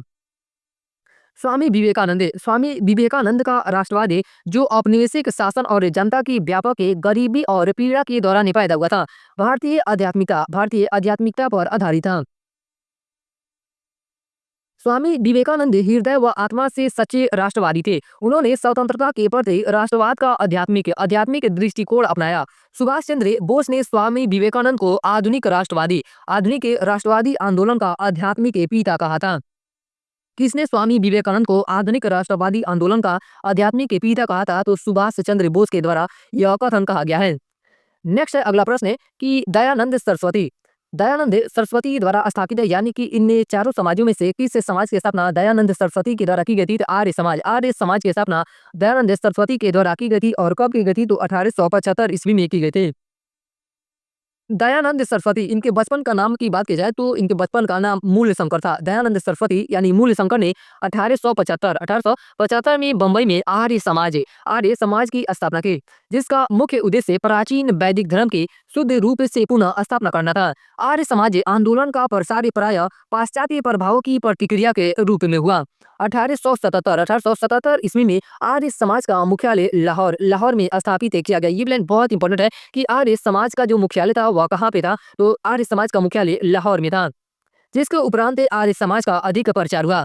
शुद्ध वैदिक परंपरा में विश्वास के चलते स्वामी जी ने पुनः वेदों की ओर लौटो का नारा दिया। पुनः वेदों की ओर लौटो का नारा किसने दिया था? तो स्वामी दयानंद सरस्वती के द्वारा इसे नारा को दिया गया था। किसके द्वारा दिया गया था? तो स्वामी दयानंद सरस्वती ने वेदों की ओर लौटो का नारा दिया था।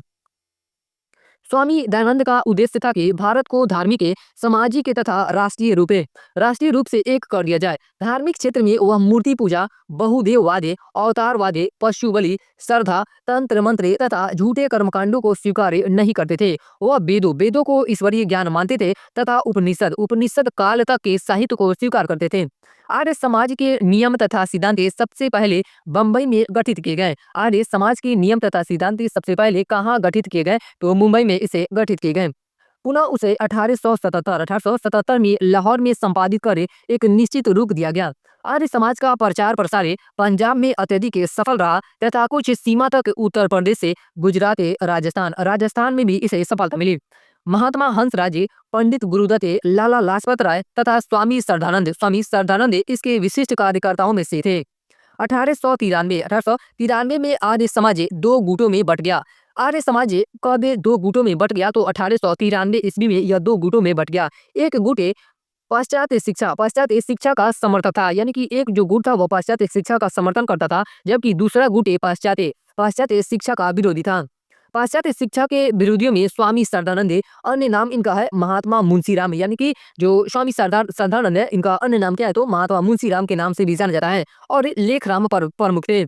इन लोगों ने वर्ष 1902 में गुरुकुल कांगड़ी विश्वविद्यालय की स्थापना की। पाश्चात्य शिक्षा के समर्थकों में लाला लाजपत राय तथा हंसराज प्रमुख थे। इन लोगों ने दयानंद एंग्लो वैदिक कॉलेज की स्थापना की। दयानंद एंग्लो वैदिक कॉलेज की स्थापना किसके द्वारा की गई थी? तो जो पाश्चात्य शिक्षा के समर्थक है, यानी कि लाला लाजपत राय तथा हंसराज ने दयानंद एंग्लो वैदिक कॉलेज की स्थापना की। नेक्स्ट है अगला प्रश्न कि स्वामी दयानंद द्वारा आर्य समाज की स्थापना की गई थी। तो 1875 में आर्य समाज की स्थापना की गई थी। आर्य समाज की स्थापना कब की गई थी? तो 1875 ईस्वी में। नेक्स्ट है अगला प्रश्न कि आर्य समाज की स्थापना किसने की? तो जो आर्य समाज था उसकी स्थापना दयानंद सरस्वती के द्वारा की गई थी। किसके द्वारा की गई थी? दयानंद सरस्वती के द्वारा आर्य समाज की स्थापना की गई थी।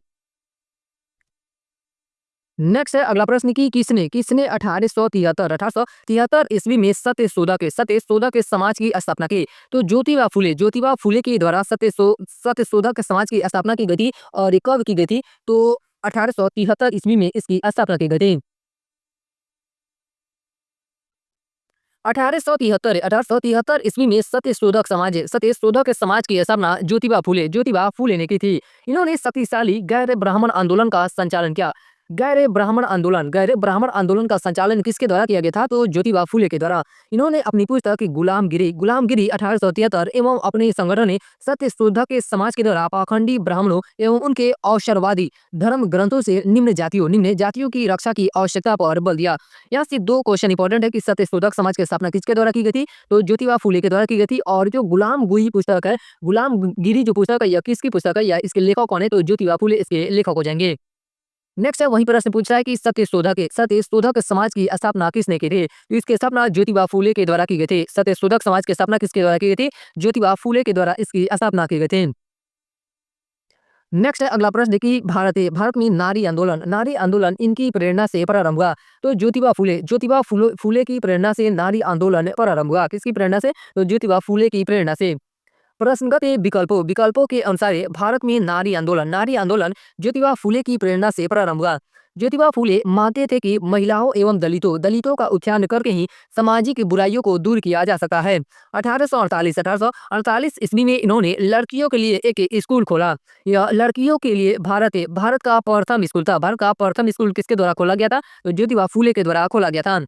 आधुनिक भारत में महिला आंदोलन की प्रेरणा स्रोत रामाबाई रनाड़े रही है।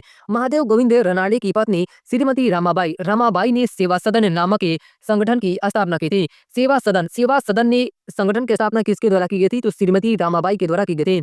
यदि विकल्प ए में रामाबाई नाम होता तो यही उत्तर होता। यही कारण है कि बिहार लोक सेवा आयोग ने किसी विकल्प को सही उत्तर नहीं माना था और तारांकित किया था, यानी इस प्रश्न को डिलीट कर दिया था।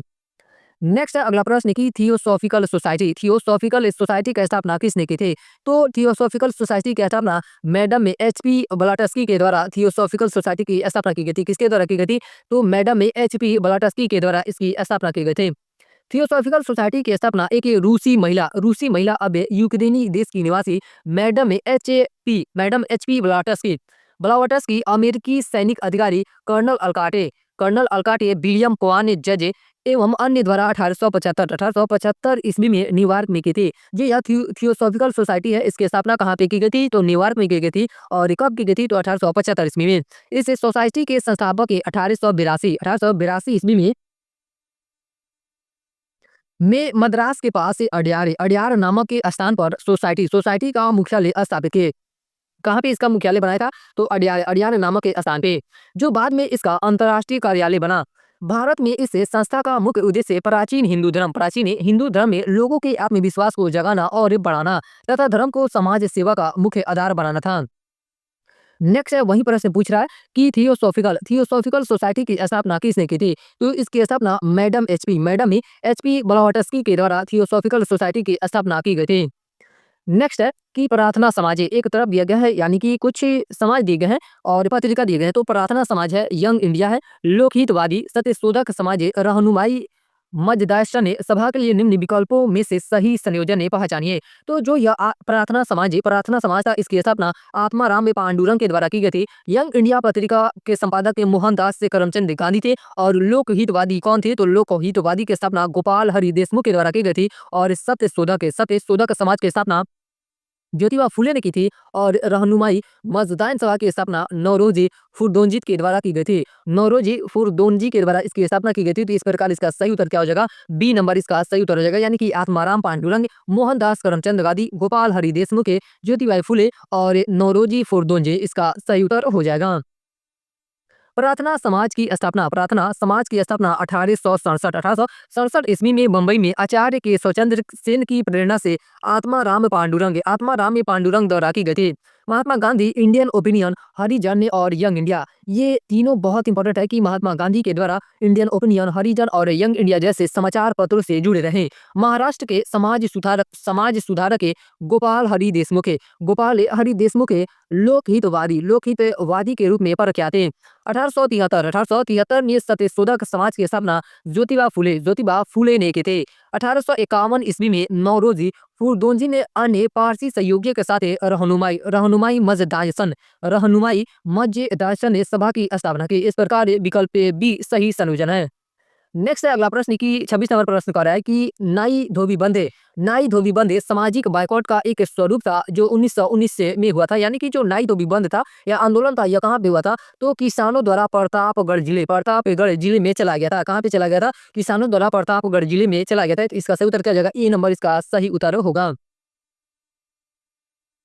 वर्ष 1919 में प्रतापगढ़ जिले में एक जागीर में नाई धोबी बंदे सामाजिक बहिष्कार संगठित कार्रवाई की पहली घटना घटी।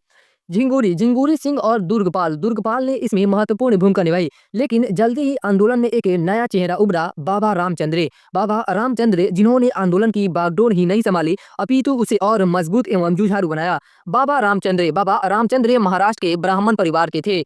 वर्ष 1920 के मध्य वे एक किसान नेता के रूप में उभरे। उन्होंने अवध के किसानों को संगठित करना शुरू किया। उनमें संगठन की अद्भुत क्षमता थी। नेक्स्ट अगला प्रश्न है कि किसके द्वारा मंदिरों में प्रवेश के अधिकार के मांग की प्रस्तुति के कारण 1899 ईस्वी में तिरुनेलवेली में भयंकर दंगे हुए थे। तो नाडारे नाडारे के यानी कि नाडारे जो नडारे समुदाय के लोग थे, ये लोग ये मंदिरों में प्रवेश के लिए बहुत अधिक दिनों से मांग कर रहे थे, लेकिन वो मांग पूरी नहीं हो रही थी। इस वजह से यहाँ पे दंगे हुए थे। कब हुए थे? तो 1899 ईस्वी में। और कहाँ पे हुए थे? तो तिरुनेलवेली। और यह कहाँ पे? तिरुनेलवेली, तो यह तमिलनाडु में है। 6 जून 1899 6 जून 1899 को तिरुनेलवेली यानी कि तमिलनाडु में भयंकर दंगे हुए थे। इसमें नडारे समुदाय के लोग लंबे समय से मंदिर में पूजा के अधिकार की मांग कर रहे थे। मांग पूरी न होने पर नडार और मरावर इस समुदाय के मध्य शिवकाशी यानी कि विरुद्ध नगर जिला संघर्ष में यह दंगा हुआ था। जो नडारे और मरावर समुदाय के बीच में दंगा हुआ था, यह कहाँ पे हुआ था? तो शिवकाशी में हुआ था। और कौन सा जिला है? तो विरुद्धनगर जिला में यह दंगा हुआ था। नेक्स्ट अगला प्रश्न है कि शारदा मणि कौन थे? शारदा मणि कौन थे? तो रामकृष्ण परमहंस की पत्नी थी। रामकृष्ण परमहंस की पत्नी का नाम क्या था? तो शारदा मणि इनका नाम था। शारदा मणि मुखोपाध्याय जिन्हें शारदा देवी के नाम से जाना जाता है, का विवाह रामकृष्ण परमहंस से, इनका विवाह यानी कि शारदा मणि का विवाह रामकृष्ण परमहंस से लगभग 5 वर्ष की उम्र में 1859 ईस्वी में हुआ था। कब हुआ था? 1859 ईस्वी में हुआ था। नेक्स्ट है अगला प्रश्न है कि सत्यार्थ प्रकाश की रचना की गई थी। तो स्वामी दयानंद सरस्वती के द्वारा सत्यार्थ प्रकाश की स्थापना की गई थी।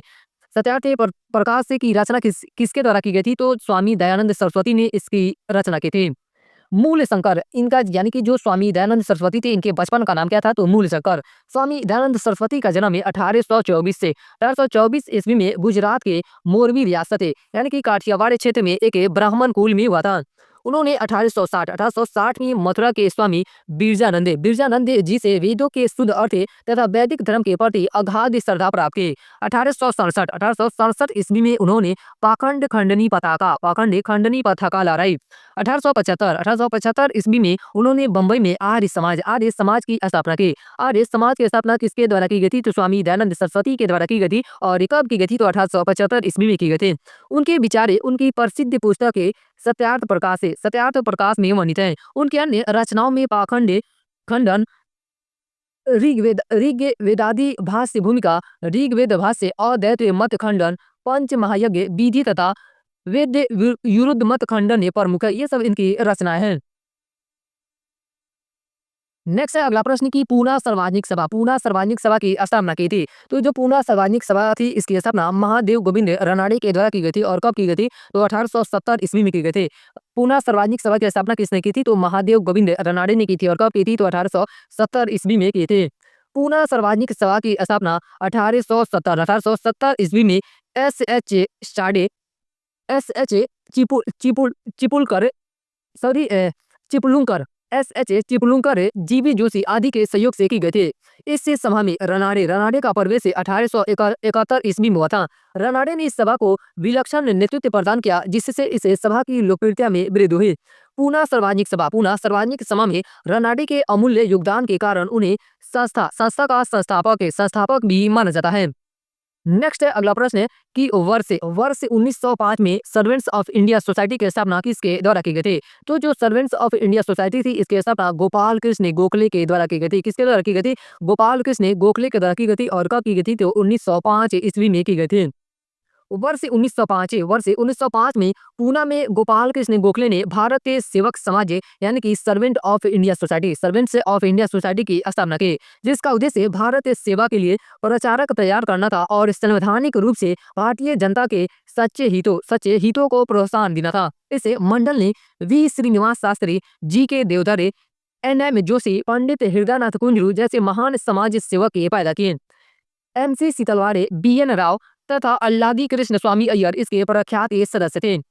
नेक्स्ट है अगला प्रश्न है कि भारत सेवक समाज की स्थापना किसने की थी? तो भारत सेवक समाज की स्थापना गोपाल कृष्ण गोखले के द्वारा की गई थी। यही वही क्वेश्चन है। ऊपर जो क्वेश्चन हम लोग देखे लोग, वह इंग्लिश में पूछा गया था। और जो अभी क्वेश्चन देख रहे हैं 32 नंबर, या हिंदी में उसी क्वेश्चन को पूछा गया है।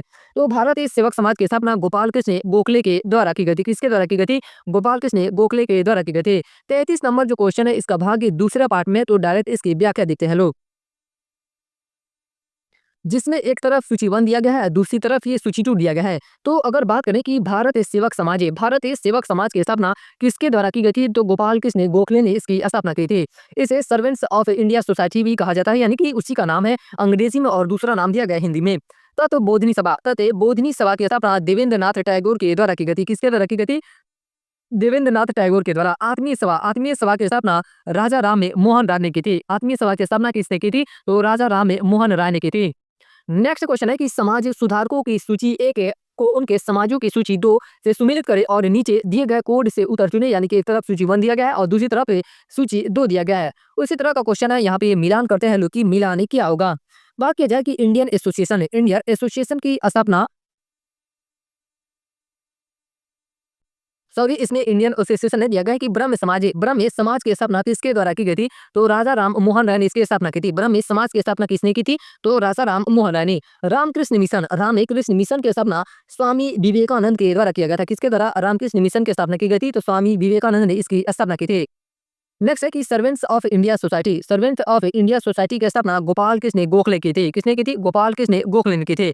विधवा विवाह समाज की स्थापना विष्णु शास्त्री पंडित के द्वारा की गई थी। किसके द्वारा की गई थी? विष्णु शास्त्री पंडित के द्वारा की गई थी। तो इसके आंसर की बात की जाए तो इसका आंसर बी नंबर इसका सही उत्तर हो जाएगा। यहाँ पे व्याख्या भी एक बार देख लेते हैं लोग की रिवीजन हो जाएगा। ब्रह्म समाज की स्थापना राजा राम मोहन राय ने की थी। ब्रह्म समाज की स्थापना किसके द्वारा की गई थी? तो राजा राम मोहन राय के द्वारा। रामकृष्ण मिशन की स्थापना स्वामी विवेकानंद ने की थी। सर्वेंट्स ऑफ इंडिया सोसाइटी की स्थापना गोपाल कृष्ण गोखले ने की थी। किसके द्वारा की गई थी? गोपाल कृष्ण गोखले के द्वारा। विधवा विवाह समाज की स्थापना विष्णु शास्त्री पंडित ने की थी। विधवा विवाह समाज की स्थापना किसके द्वारा की गई थी? तो विष्णु शास्त्री पंडित के द्वारा।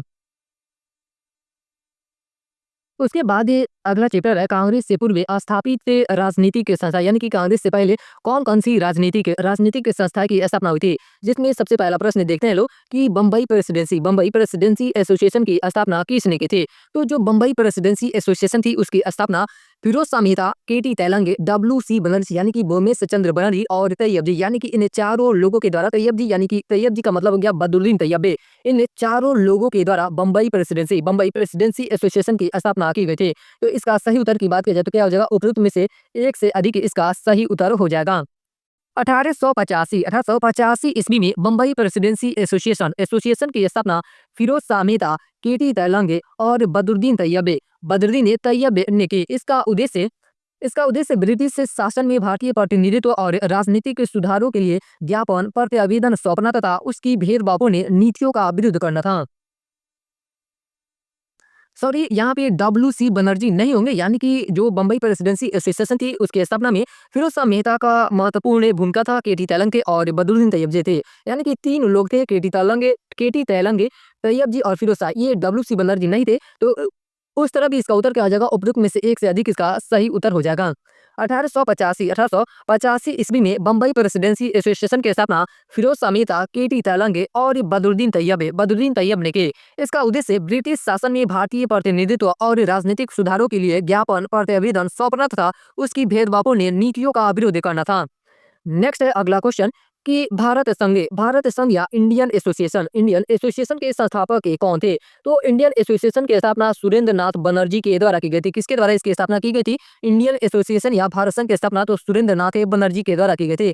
यह जो प्रश्न है इसमें से 2 तरह से क्वेश्चन बनते हैं। एक तो इंडियन एसोसिएशन यानी कि इंग्लिश में लिख के देता है, और दूसरा है कि भारत संघ।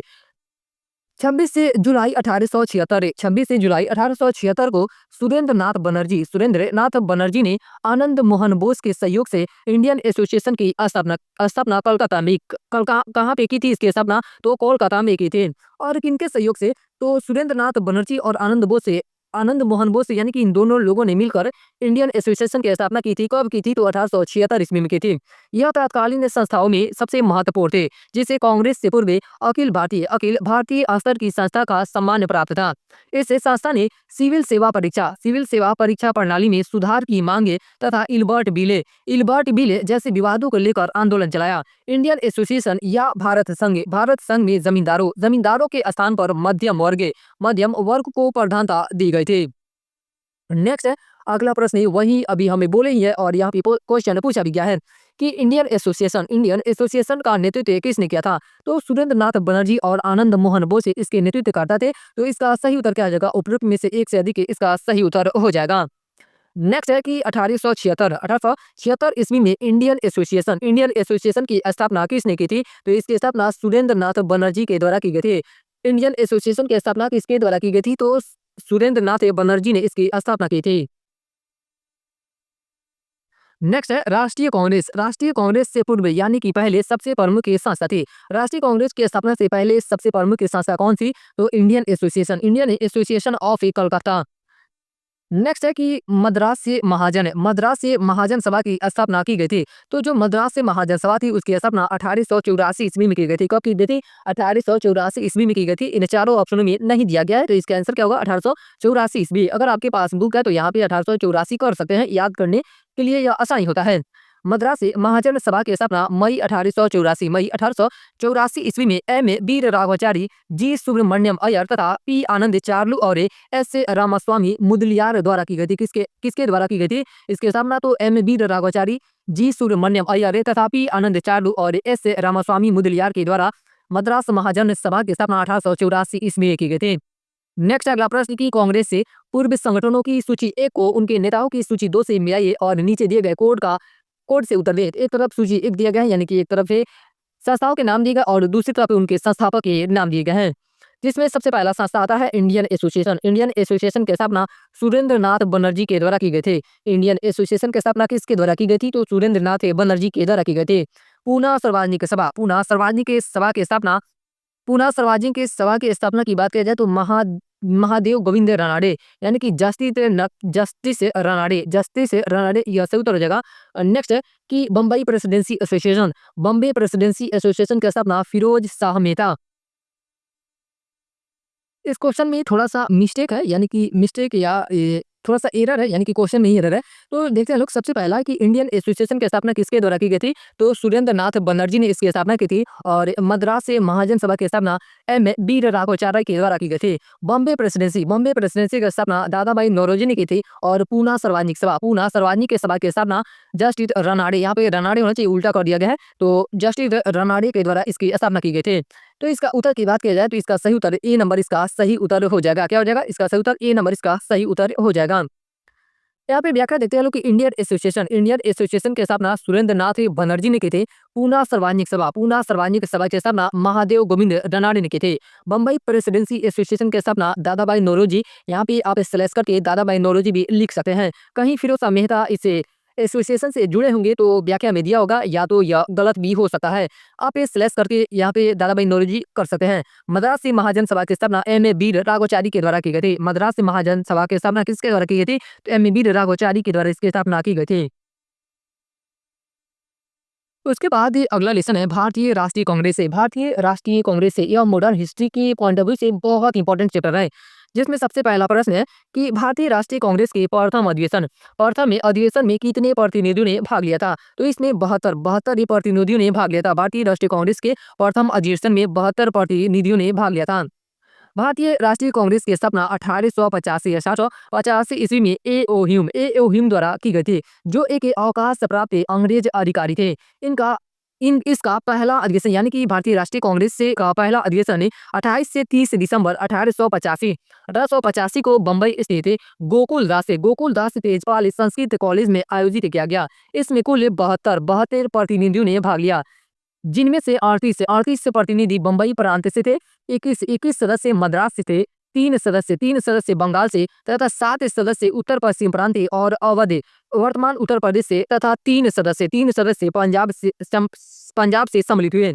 भारतीय राष्ट्रीय कांग्रेस के पहले अधिवेशन की अध्यक्षता बोमेश चंद्र बनर्जी यानी कि WC बनर्जी ने की थे तथा इसके प्रथम महासचिव स्वयं ए ओ ह्यूम थे। जो प्रथम अधिवेशन हुआ था कांग्रेस का, उसके महासचिव कौन थे? पहले तो ए ओ ह्यूम थे और अध्यक्ष कौन थे या किसकी अध्यक्षता में प्रथम अधिवेशन हुआ था? तो बोमेश चंद्र बनर्जी के अध्यक्षता में। नेक्स्ट है अगला प्रश्न है कि 1885 ईस्वी में भारतीय राष्ट्रीय कांग्रेस का प्रथम अधिवेशन किस स्थान पे हुआ था? तो यह बम्बई में हुआ था। कहाँ पे हुआ था? बम्बई में प्रथम अधिवेशन हुआ था। नेक्स्ट है भारतीय राष्ट्रीय कांग्रेस है। भारतीय राष्ट्रीय कांग्रेस की स्थापना की गई वर्ष 1885 ईस्वी में। भारतीय राष्ट्रीय कांग्रेस की स्थापना कब की गई थी? तो 1885 ईस्वी में इसकी स्थापना की गई थी। और किसके द्वारा की गई थी? तो ए.ओ. हिम के द्वारा इसकी स्थापना की गई थी। नेक्स्ट है भारतीय राष्ट्रीय कांग्रेस की स्थापना की थी। भारतीय राष्ट्रीय कांग्रेस की स्थापना ए.ओ. हिम के द्वारा की गई थी। किसके द्वारा की गई थी? ए.ओ. हिम के द्वारा इसकी स्थापना की गई थी। नेक्स्ट है भारतीय राष्ट्रीय कांग्रेस के संस्थापक है। भारतीय राष्ट्रीय कांग्रेस के संस्थापक कौन थे? तो ए.ओ. हिम इसके संस्थापक थे। भारतीय राष्ट्रीय कांग्रेस के संस्थापक कौन थे? ए.ओ. हिम इसके संस्थापक थे। नेक्स्ट है कि भारतीय भारतीय राष्ट्रीय कांग्रेस के संस्थापक थे। भारतीय राष्ट्रीय कांग्रेस के संस्थापक कौन थे? तो असैनिक के सेवक थे। और वो कौन थे? तो ए.ओ. हिम थे। कौन थे? ए.ओ. हिम थे। नेक्स्ट है कि भारतीय राष्ट्रीय कांग्रेस का प्रथम अधिवेशन कहाँ हुआ था? तो यह मुंबई में हुआ था। कहाँ पे हुआ था? भारतीय राष्ट्रीय कांग्रेस का प्रथम अधिवेशन तो यह मुंबई में हुआ था। अगला प्रश्न है कि भारतीय राष्ट्रीय कांग्रेस के दूसरे अधिवेशन की अध्यक्षता किसने की? तो भारतीय राष्ट्रीय कांग्रेस के दूसरे अधिवेशन की अध्यक्षता दादाभाई नौरोजी के द्वारा इसकी अध्यक्षता की गई थी। कांग्रेस का दूसरा अधिवेशन है 1886 ईस्वी में कोलकाता में हुआ था। कांग्रेस का दूसरा अधिवेशन है कहाँ हुआ था? तो कोलकाता में हुआ था। और कब हुआ था? तो 1886 ईस्वी में। और इसकी अध्यक्षता दादाभाई नौरोजी के द्वारा की गई थी। नेक्स्ट है कि भारतीय राष्ट्रीय कांग्रेस की प्रथम महिला अध्यक्ष कौन थी? तो यहाँ पे प्रथम महिला की बात कर रहा है। तो प्रथम महिला अध्यक्ष श्रीमती एनी बेसेंट थी। प्रथम महिला अध्यक्ष कौन थी? तो श्रीमती एनी बेसेंट थी। एनी बेसेंट ने आयरिश से मूल की महिला थी। यानी कि ये कहाँ की थी? तो आयरलैंड की थी। एनी बेसेंट आयरिश मूल की महिला थी। वे वर्ष 1907 से 1933 ईस्वी तक थियोसॉफिकल सोसाइटी की प्रधान रही। वर्ष 1916 में होमरू लीग का गठन किया। होमरू लीग का गठन कब किया गया था? तो 1916 ईस्वी में। और किसके द्वारा किया गया था? तो एनी बेसेंट ने। वर्ष 1917 ईस्वी में भारतीय राष्ट्रीय कांग्रेस की पहली महिला अध्यक्ष बनी। भारतीय राष्ट्रीय कांग्रेस की पहली महिला अध्यक्ष कौन थी? तो श्रीमती एनी बेसेंट थी। और कब बनी थी? तो 1917 ईस्वी में। ये भी लाइन इंपॉर्टेंट है कि वर्ष 1925 में कानपुर में हुए भारतीय राष्ट्रीय कांग्रेस के अधिवेशन में सरोजनी नायडू कांग्रेस की प्रथम भारतीय थे। प्रथम भारतीय महिला अध्यक्ष तथा दूसरी महिला अध्यक्ष बनी। ओवरऑल बात की जाए तो यह दूसरी महिला भारतीय राष्ट्रीय कांग्रेस की अध्यक्ष थी। अगर बात करें प्रथम भारतीय महिला अध्यक्ष कौन थी राष्ट्रीय कांग्रेस की? तो सरोजनी नायडू थी। और इन्होंने कब अध्यक्षता की थी? तो 1925 का जो अधिवेशन हुआ था कानपुर में, उसकी अध्यक्षता किसके द्वारा की गई थी? तो सरोजनी नायडू के द्वारा इसकी अध्यक्षता की गई थी।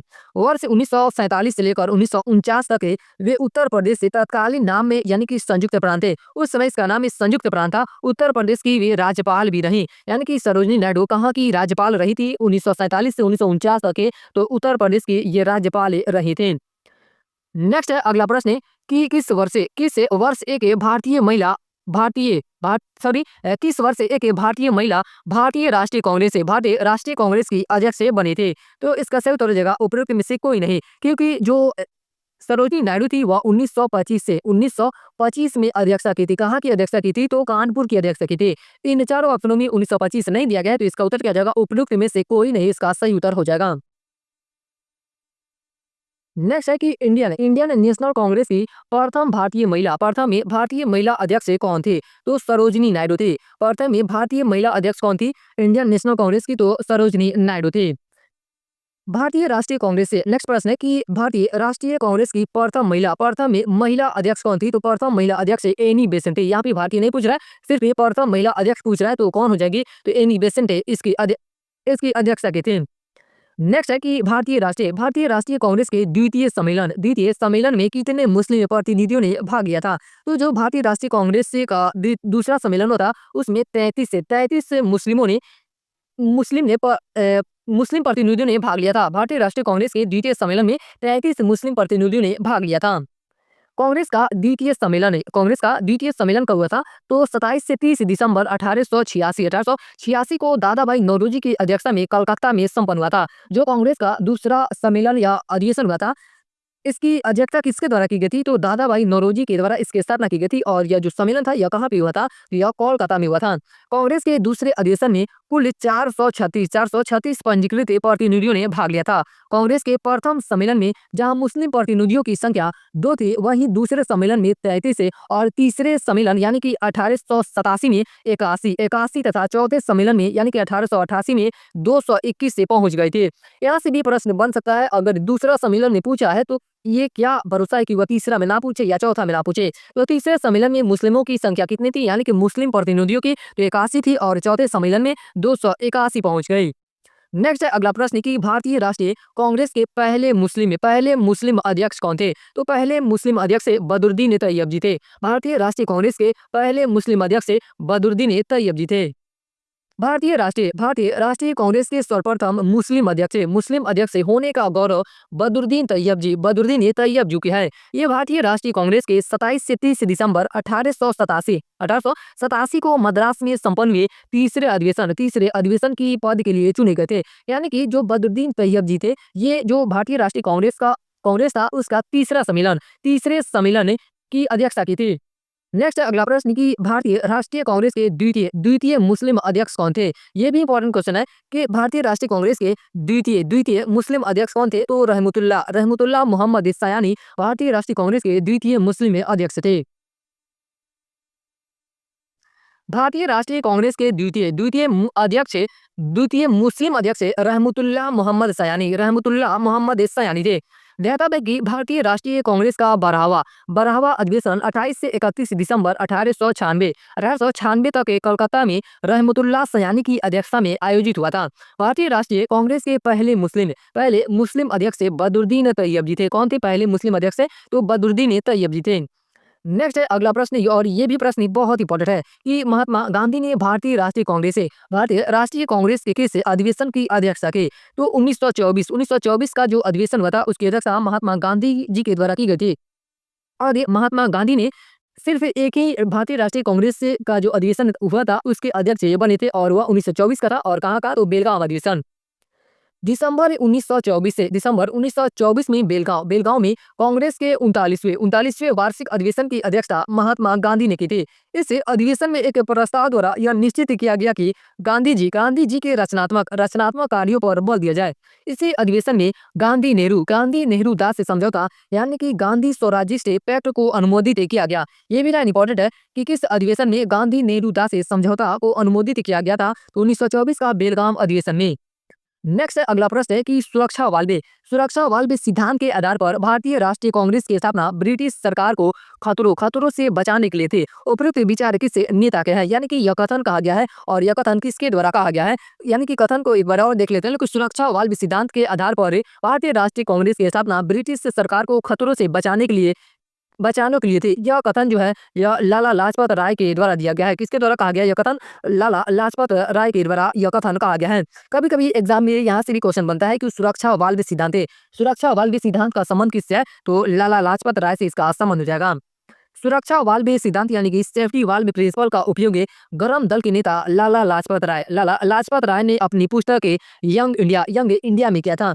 यहाँ से भी 2-3 क्वेश्चन बनने की संभावना बन सकता है कि लाला लाजपत राय ने जो सुरक्षा वाल्व सिद्धांत था उसकी व्याख्या कहाँ पे की थी। तो उनकी पुस्तक थी यंग इंडिया, और जो यंग इंडिया एक पत्रिका आती थी महात्मा गांधी जी की। तो यहाँ पे 2 नाम है, यह क्या है? तो यह पुस्तक है और जो यंग इंडिया थी महात्मा गांधी की वो पत्रिका थे। और ये जो लाला लाजपत राय थे ये गरम दल के नेता थे। वे कांग्रेस को डफरीन के दिमाग की उपज मानते थे। लाला लाजपत राय का मानना था कि अंग्रेजों ने कांग्रेस संगठन का उपयोग ब्रिटिश सरकार को खतरों से बचाने के लिए किया है। नेक्स्ट है अगला प्रश्न कि किसने कहा था कांग्रेस से आंदोलन ना तो लोगों द्वारा प्रेरित था और न ही यह उनके द्वारा सोचा या योजनाबद्ध किया गया था। तो यह कथन जो है ये भी कथन लाला लाजपत राय के द्वारा कहा गया। किसके द्वारा कहा गया? लाला लाजपत राय के द्वारा कहा गया है। लाला लाजपत राय ने अपनी पुस्तक यंग इंडिया में लिखा है कि कांग्रेस से आंदोलन ना तो लोगों द्वारा प्रेरित था और ना ही यह उनके द्वारा सोचा या योजनाबद्ध किया गया था। अब यहाँ पे 2-3 कथन दिए गए हैं और जिसमें सबसे पहला कथन है कि मुझे विश्वास है कि कांग्रेस अपने विनाश की तरफ जा रही है और मेरी यह बड़ी इच्छा भारत में रहती होगी कि इसके शांतिप्रिय निधन के लिए इसका सहायक बनूं। यह किसने लिखा है? यानी कि यह कथन किसके द्वारा कहा गया है? तो यह कथन लॉर्ड कर्जन के द्वारा कहा गया है। किसके द्वारा कहा गया? लॉर्ड कर्जन के द्वारा यह कथन कहा गया है। अंग्रेज शासक समझते थे कि नरमपंथियों के नेतृत्व में कांग्रेस से काफी कमजोर है। जनता में इसकी पैठ नहीं है, अतः इसे खत्म किया जा सकता है। इस नीति का सबसे बड़ा प्रवक्ता लॉर्ड कर्जन था। कौन था? लॉर्ड कर्जन था। 18 नवंबर 1900 को कर्जन ने भारत के राज्य सचिव को लिखे पत्र में कहा था कि मुझे विश्वास है कि कांग्रेस अपने विनाश की तरफ जा रही है और मेरी यह बड़ी इच्छा भारत में रहती होगी कि इसके शांतिप्रिय निधन के लिए इसका सहायक बनूं। वर्ष 1903 में उन्होंने मद्रास के गवर्नर को लिखा, जब से मैं भारत आया हूं मेरी नीति यही रही है कि किसी भी तरह कांग्रेस को नपुंसक बना दूं। ये भी कथन इंपॉर्टेंट है कि जब से मैं भारत आया हूं मेरी नीति यही रही है कि किसी भी तरह कांग्रेस को नपुंसक बना दूं। यह कथन किसके द्वारा कहा गया? तो लॉर्ड कर्जन के द्वारा। वर्ष 1904 में कांग्रेस से लॉर्ड वर्ष 1904 में लॉर्ड कर्जन ने कांग्रेस अध्यक्ष के नेतृत्व में प्रतिनिधि मंडल से मिलने से इनकार कर दिया था। नेक्स्ट है कि इनमें से किसने कहा था कांग्रेस का माल लड़खड़ा रहा है और ये भारत में रहती हुई मेरी एक बड़ी महत्वाकांक्षा यह है कि मैं शांति के साथ इसे मरने में सहयोग दे सकूं। यह कथन लॉर्ड कर्जन के द्वारा कहा गया। किसके द्वारा कहा गया? लॉर्ड कर्जन के द्वारा कहा गया है। वही क्वेश्चन सेम में 2016 का क्वेश्चन था और यहाँ पे बीपीएससी टीआरई यानी कि टीचर में 2023 में उसी क्वेश्चन को थोड़ा हेर फेर करके पूछा गया है। नेक्स्ट है अगला प्रश्न कि रजनी पामदत्त कौन है? तो यह एक इतिहासकार हैं। रजनी पामदत्त ने कहा वे साम्राज्यवाद से लड़ते भी थे और सहयोग भी करते। उन्होंने किस राजनीति के गठन या गठबंधन के बारे में यह कहा है? तो रजनी पामदत्त ने यह कथन भारतीय राष्ट्रीय कांग्रेस के बारे में यह कथन कहा है। रजनी पामदत्त ने भारतीय राष्ट्रीय कांग्रेस के बारे में क्या कहा है? तो वे साम्राज्यवाद से लड़ते भी थे और सहयोग भी करते। रजनीपाम दत्त ने यह कथन भारतीय राष्ट्रीय कांग्रेस के बारे में कहा था। कांग्रेस से नई अवसरों पर अंग्रेजी हुकूमत के साथ सहयोग भी करते थे, जैसे प्रथम विश्व युद्ध में भारतीय सहयोग हो या गांधी इरविन वार्ता हो। इसके अतिरिक्त भारतीय राष्ट्रीय कांग्रेस ने साम्राज्यवाद का विरोध करते हुए अंग्रेजों से आजादी की लड़ाई लड़ते हुए देश को स्वतंत्र भी कराया। नेक्स्ट है अगला प्रश्न की 1897 के भारतीय राष्ट्रीय कांग्रेस के अमरावती अधिवेशन को किसने 3 दिवसीय तमाशा कहा था? जो 1897 ईस्वी में हुआ था भारतीय राष्ट्रीय कांग्रेस का अधिवेशन अमरावती अधिवेशन, इसको किसने 3 दिवसीय तमाशा कहा था? तो अश्विनी कुमार दत्त के द्वारा इसे 3 दिवसीय तमाशा कहा गया था। वर्ष 1897 के भारतीय राष्ट्रीय कांग्रेस के अमरावती अधिवेशन को अश्विनी कुमार दत्त ने 3 दिवसीय तमाशा कहा था। नेक्स्ट अगला प्रश्न है कि 20वीं सदी के प्रारंभिक वर्षों में कांग्रेस में विभाजन की प्रक्रिया शुरू हुई। तो कांग्रेस आंदोलन की रणनीतियों पर, कांग्रेस आंदोलन के उद्देश्यों पर, कांग्रेस आंदोलन में लोगों की भागीदारी पर। तो इसका सही उत्तर हो जाएगा उपयुक्त में से सभी, यानी कि इसका सही उत्तर क्या हो जाएगा? उपयुक्त में से सभी। 20वीं सदी के प्रारंभिक के वर्षों में कांग्रेस के विभाजन का एक प्रमुख कारण नरमपंथियों का अपनी रणनीतियों उद्देश्यों और आम जनता को अपने साथ रख पाने में असफल होना था। नरमपंथियों ने आम जनता के बीच काम नहीं किया। नरमपंथी राजनीति के घटनाक्रमों के अनुरूप अपनी रणनीति में फेरबदल नहीं कर पाते थे। वे यह महसूस नहीं कर सके कि उनकी उपलब्धियों में ही उनकी राजनीति को अव्यवहारिक बना दिया। नरमपंथी और गर्मपंथी के सोचे और अनुमान पारस्परिक के मतभेद के दृष्टिकोण और राष्ट्रवादी दृष्टिकोण दोनों ही गलत थे। नरमपंथी यह समझ नहीं पाए कि सरकार गर्मपंथियों के भय के कारण ही उनसे बातचीत कर रही है और गर्मपंथी यह नहीं समझ पाए उनकी संघर्ष में नरमपंथी उनके लिए कवच का काम कर सकते हैं। फलस्वरूप वर्ष 1907 में सूरत अधिवेशन में कांग्रेस का विभाजन हो गया। जो कांग्रेस का विभाजन हुआ था वह कब हुआ था? तो 1907 ईस्वी में और किस अधिवेशन में हुआ था? तो सूरत अधिवेशन में हुआ था। नेक्स्ट है कि वर्ष 1916 के लखनऊ सत्र के दौरान भारतीय राष्ट्रीय कांग्रेस के अध्यक्ष कौन थे? जहां कांग्रेस और गरम दल ने समझौते पर हस्ताक्षर किए गए थे। यहाँ पे जो 1907 का सूरत अधिवेशन में कांग्रेस का विभाजन हो गया था, यहाँ पे कांग्रेस और एक गरम दल के बीच में समझौता हो गया। समझौते पर हस्ताक्षर किए गए थे और यह जो अधिवेशन हुआ था 1916 में हुआ था और यह लखनऊ अधिवेशन था। और इसकी अध्यक्षता किसके द्वारा की गई थी? लखनऊ अधिवेशन की। तो अंबिका चरण मजूमदार के द्वारा इसकी अध्यक्षता की गई थी। वर्ष 1916 के लखनऊ सत्र के दौरान भारतीय राष्ट्रीय कांग्रेस के अध्यक्ष कौन थे? जहां कांग्रेस और गरम दल ने समझौते पर हस्ताक्षर किए थे, तो उसके अध्यक्ष अंबिका चरण मजूमदार थे। कौन थे? अंबिका चरण मजूमदार थे। वर्ष 1916 के लखनऊ सत्र के दौरान भारतीय राष्ट्रीय कांग्रेस के अध्यक्ष अंबिका चरण मजूमदार थे। इस अधिवेशन में गरम दल का कांग्रेस में पुनः प्रवेश हुआ तथा कांग्रेस से मुस्लिम लीग समझौता भी इसी अधिवेशन में हुआ था। कांग्रेस और मुस्लिम लीग का समझौता भी इसी लखनऊ अधिवेशन में हुआ था।